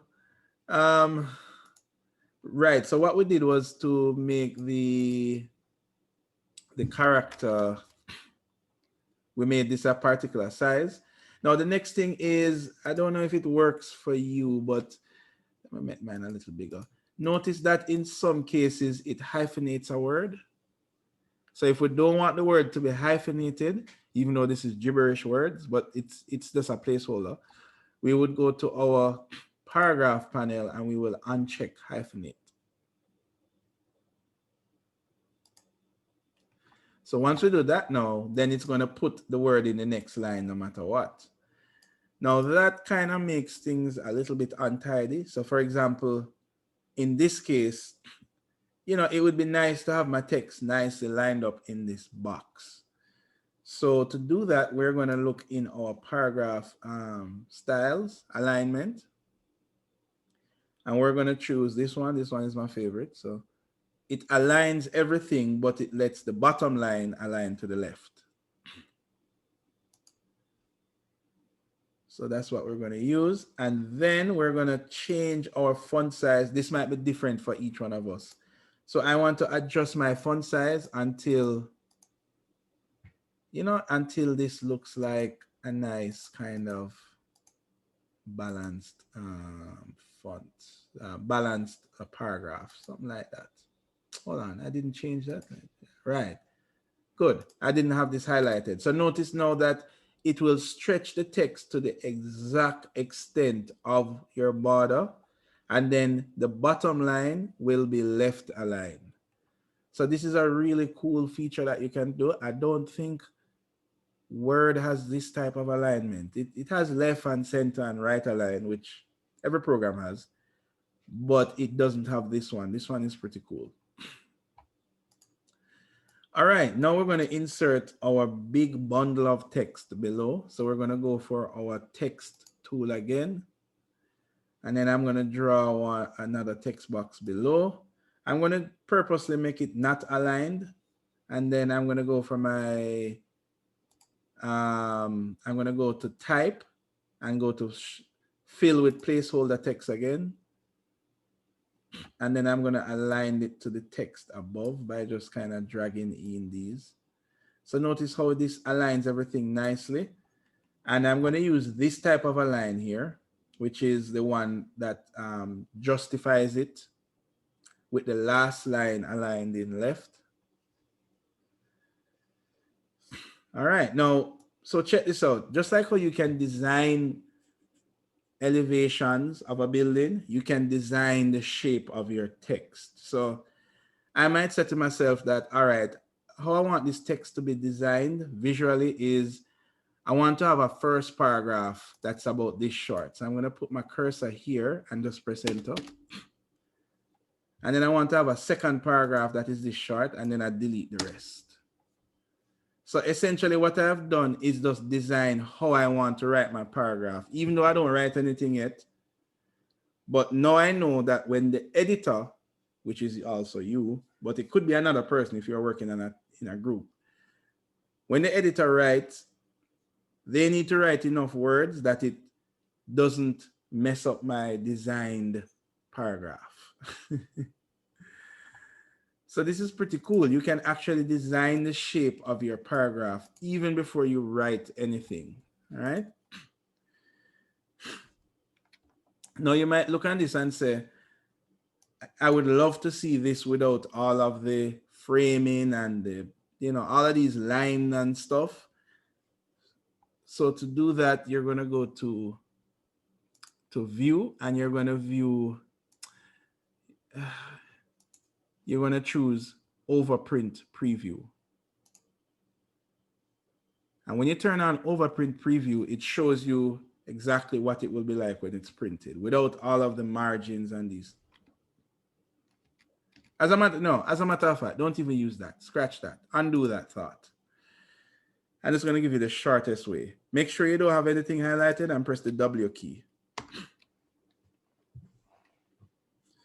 So the W key shows you exactly what it looks like without any margins or borders or framing. It just shows you exactly what the whole document looks like. So if you look on the cover page, you can say, oh, this is what the cover page looks like. So for example, what does W stand for, sir? If it is it's one of these here. It is Wipe. C tier.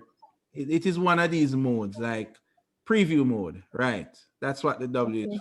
But instead of like going to view and go to screen mode and then go to preview, you know, I just tell you the shortcut.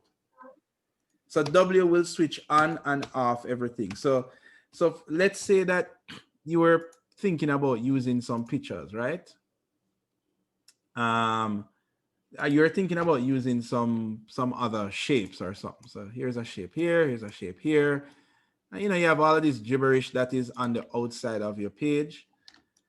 Because if you're really using design, you know, it will look like a holy mess. Like you will just be surrounded by photos and all kind of things. And only what is on your page is what will be printed. So you can just press the W key and it just hides everything except what will be shown. All right.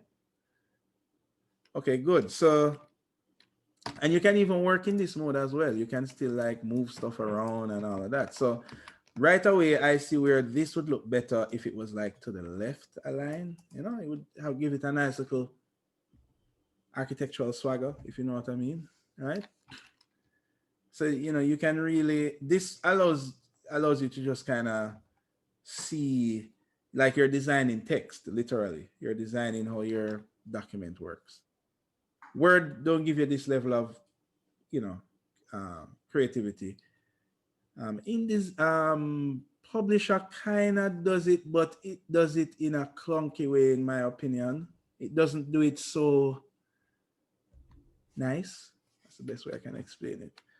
All right, the next thing is that these fonts is not matching. That's why this whole page looks weird. So I'm going to change my font to the same, what did I use again? Futura. So notice I can now use my, where we got character panel to do that. So I don't have to like highlight the text now. I can just go to my character panel and I can, just choose a nice future. I can use one that I had already used before. And like this one here, I can use, let's find a nice font for that. I'm going to use about the same future, but just a different style like that. There we go. That's looking pretty nice. And then I'm thinking that let's go off the beaten track a little bit. Let's put a little graphic here. Like it just needs to have some kind of little framing of the one. Like it's just asking me for this. And then I will just send that to back by clicking on it and arrange, send to back. And I need to remove this stroke. This stroke looks horrible. So I'm going to. What did you do a while ago, sir? Right click? A shape. I drew a shape. Yeah, and then you right click to. Oh, right click and arrange. I send to back. Note, this does have a layers panel that you can use just like Illustrator. So you could use that to actually put it to the back, but this is quicker. And I'm going to remove my stroke because the stroke makes it look a little bit, play-ish. So I'm going to say no stroke. I need to expand this menu here. There we go. Right. So I'm going to say no stroke. All right. That's looking a little nicer. Professional gibberish, right? Okay, good. Now, of course, you guys are going to do the other 2 pages, right? If I look back at what I had here originally, our next page looks like this, where it has 3 frames and 3 titles. And our last page just has a center with a title, with a text at the bottom. Before you go ahead to complete this exercise, I want to introduce you to how would you, I'm going to switch back to the mode where I see everything. How do you now insert pictures in these frames? Well, that is the coolest part of InDesign. Check this out. So what I could do this one of 2 ways. Let me show you the better way first. No, let me show you the shortcut way first, because shortcut is good sometimes. Now, if you go to the files that that I have sent for you, where is that now on my computer? Dear Lord, where is it? Right, exercise files. Notice that I've given you an Illustrator file, a Photoshop file, and some pictures, right? These are some renderings which I did long time ago, and a photo here. Now, what I want you to do is to open the Illustrator file. So I'm going to just double click that. This is the file that I gave you. And notice it says insert your name here, right?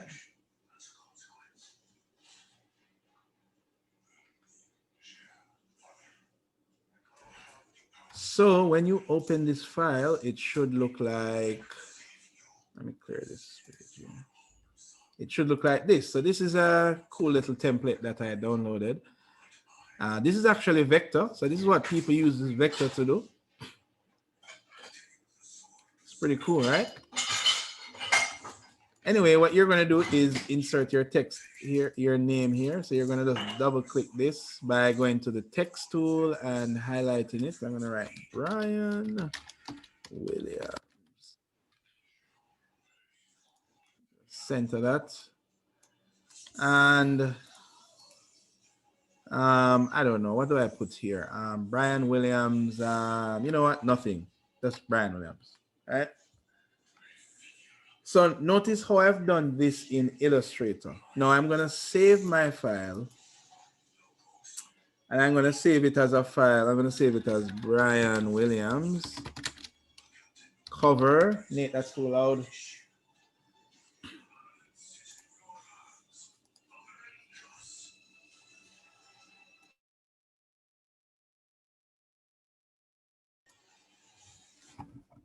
Right, so I'm gonna save my Illustrator file. And then, like magic, I'm going to drag my Illustrator file into this cover frame here. And voila. Notice how it fits exactly into the frame as well.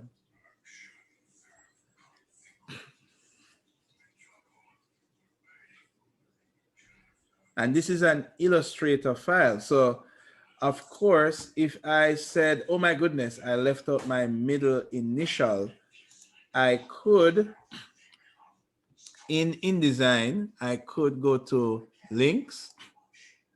And when I go to links, notice, see, this file is linked. And I could click on this and say, edit original. And it would open up Illustrator. And I could now say Brian D. Williams. And I could just save, Control S. Say that again, sir. Basically, I open back the Illustrator file and save, and the InDesign file just updates immediately.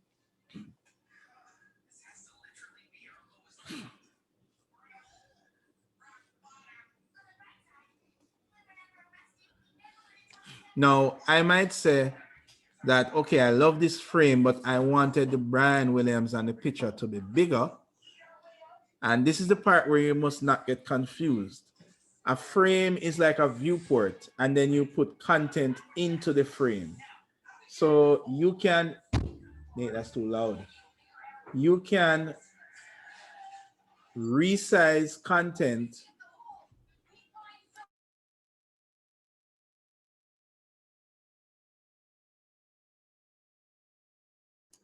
so you can resize content within the frame. And how I do that, right? This is the important part, because you're going to be doing a lot of this. You double click. Well, this is the best way.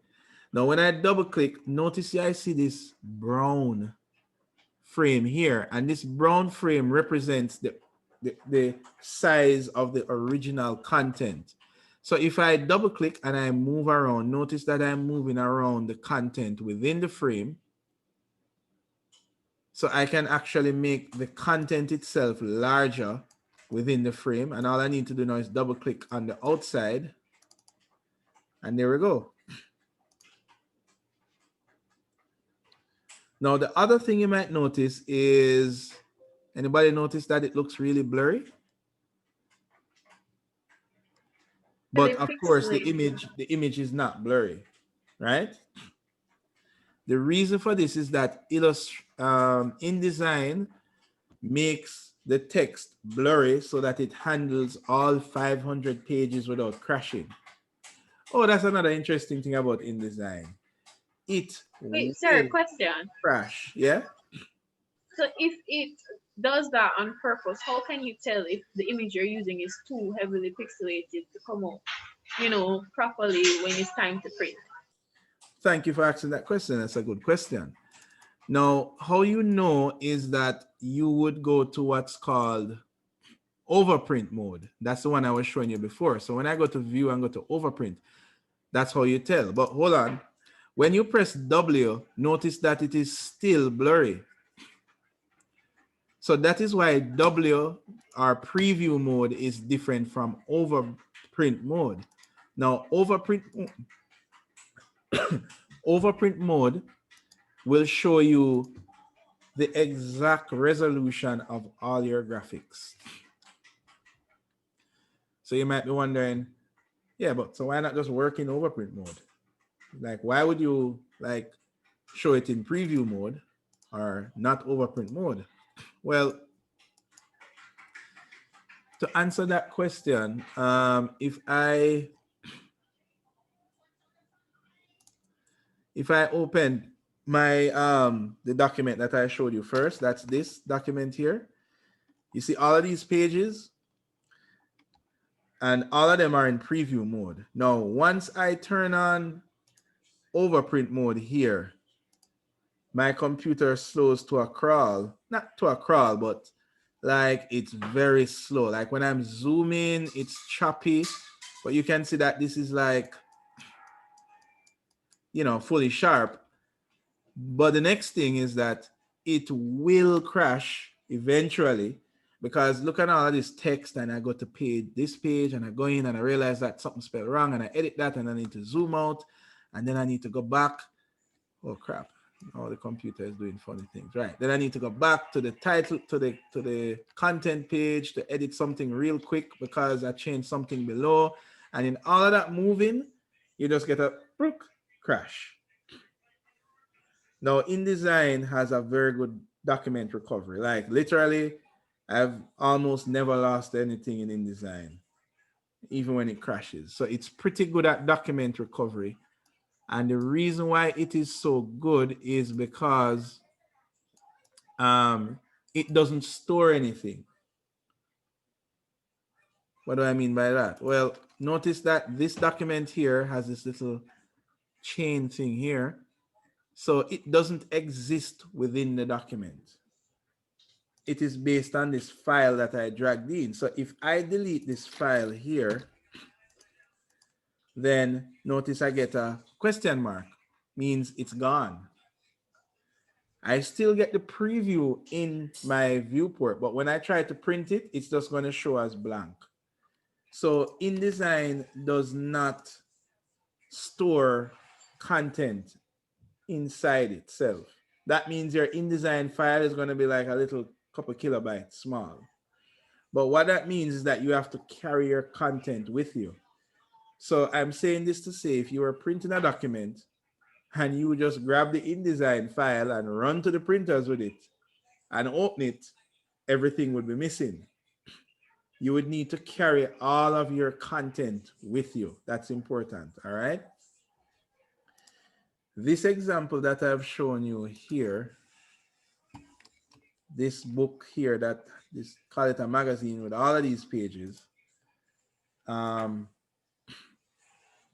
Where is that example? If you look here, I have my file and I have a folder called assets.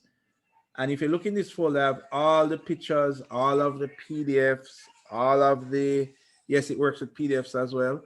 All of the AI files, Photoshop files, everything that I have used is in this folder.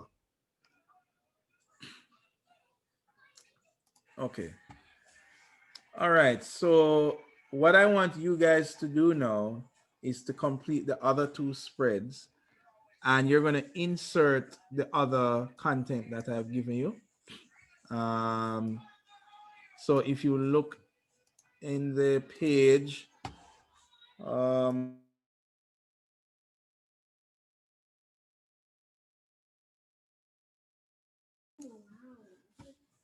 right, so you're gonna oh, what happened? Oh, I thought it crashed. Okay, so you're gonna use the files that I've given you, and I mean it's pretty self-explanatory. The cover page, the part that says insert your name, you're gonna open it in Illustrator, write in your name and put it on the cover page. Picture 1, 2, and 3 will go into that that page that has the 3 frames, and the back page will have the picture of the student. You are to populate the area with gibberish text and do the same with the back page. And then you're going to PDF this for me and send it to me. To PDF this, you're going to go to File, you're going to go to Export.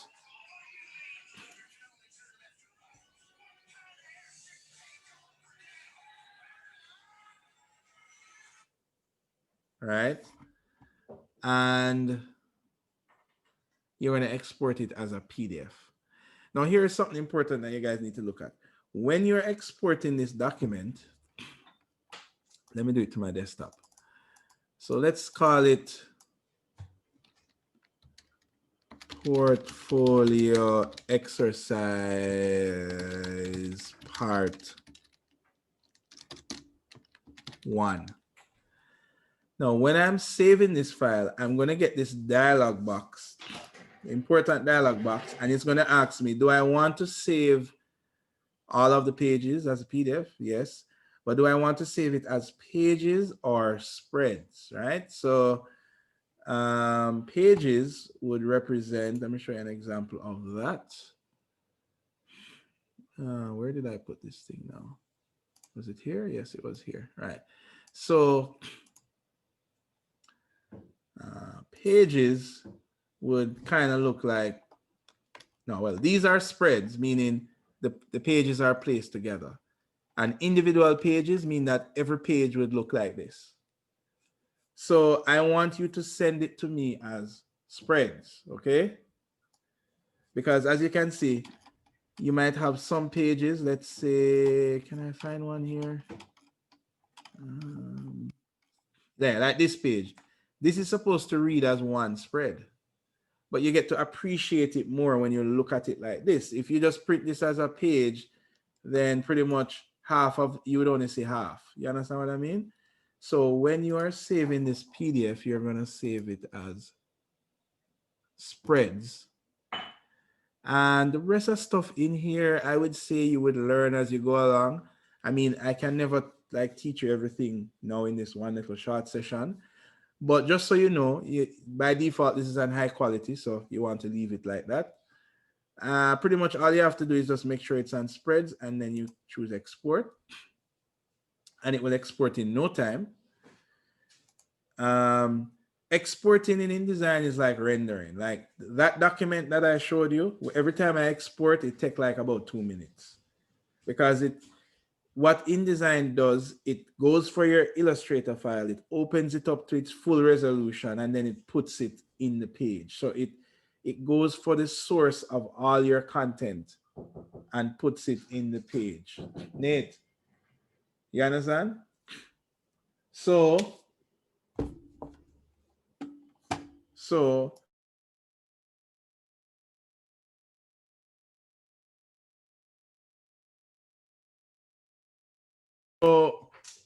what you're going to do is you're going to create the spreads and you're going to hand it in as a PDF, and that's it. And of course, the submit button is right there on the page. Here it is, submit work. Click that and the submit. You get your regular stuff. This is 5% of your grade, and you upload your part 1 PDF right here, and that's it. So congratulations, you have now learned InDesign, right? Remember, this is part 1 of 3. The next part, Miss Oti will guide you on, right? And then the final part, you will actually be inserting your own works into a spread that you will submit. Okay, so what do you guys think of InDesign? I love it, man. Publisher, but more complicated. Well, I think once you're exposed, there's no going back, because like when you go back to Word, you're just like, oh, everything is so rigid and you don't have that freedom, and you can't insert like a Illustrator file and a Photoshop file, you know, because the files that the example that I showed you here, sir, the example that I showed you here, these files are still editable. Like I could still go back, open this Photoshop file and edit it, you know, so that is, it's a pretty cool tool. Yeah, question? Yeah, when you click the link thing, right, at the top of the image, yeah, where you see the option to edit the file. right. Well, it's not this link thing you click. This link thing only shows you that it's a linked file. But on the right hand side here, you will see links. So where you see pages, you see layers. Oops. Come on. All right, you know what? Let me just reset my workspace. You can, if you mess up your workspace, you can also just reset it, so everything goes back to default. There we go. Close that. Right. So you can go to links, and then it shows you all of the links. So for example, if I look in this document here, and I go to links, you see these are all the files that are linked to that document.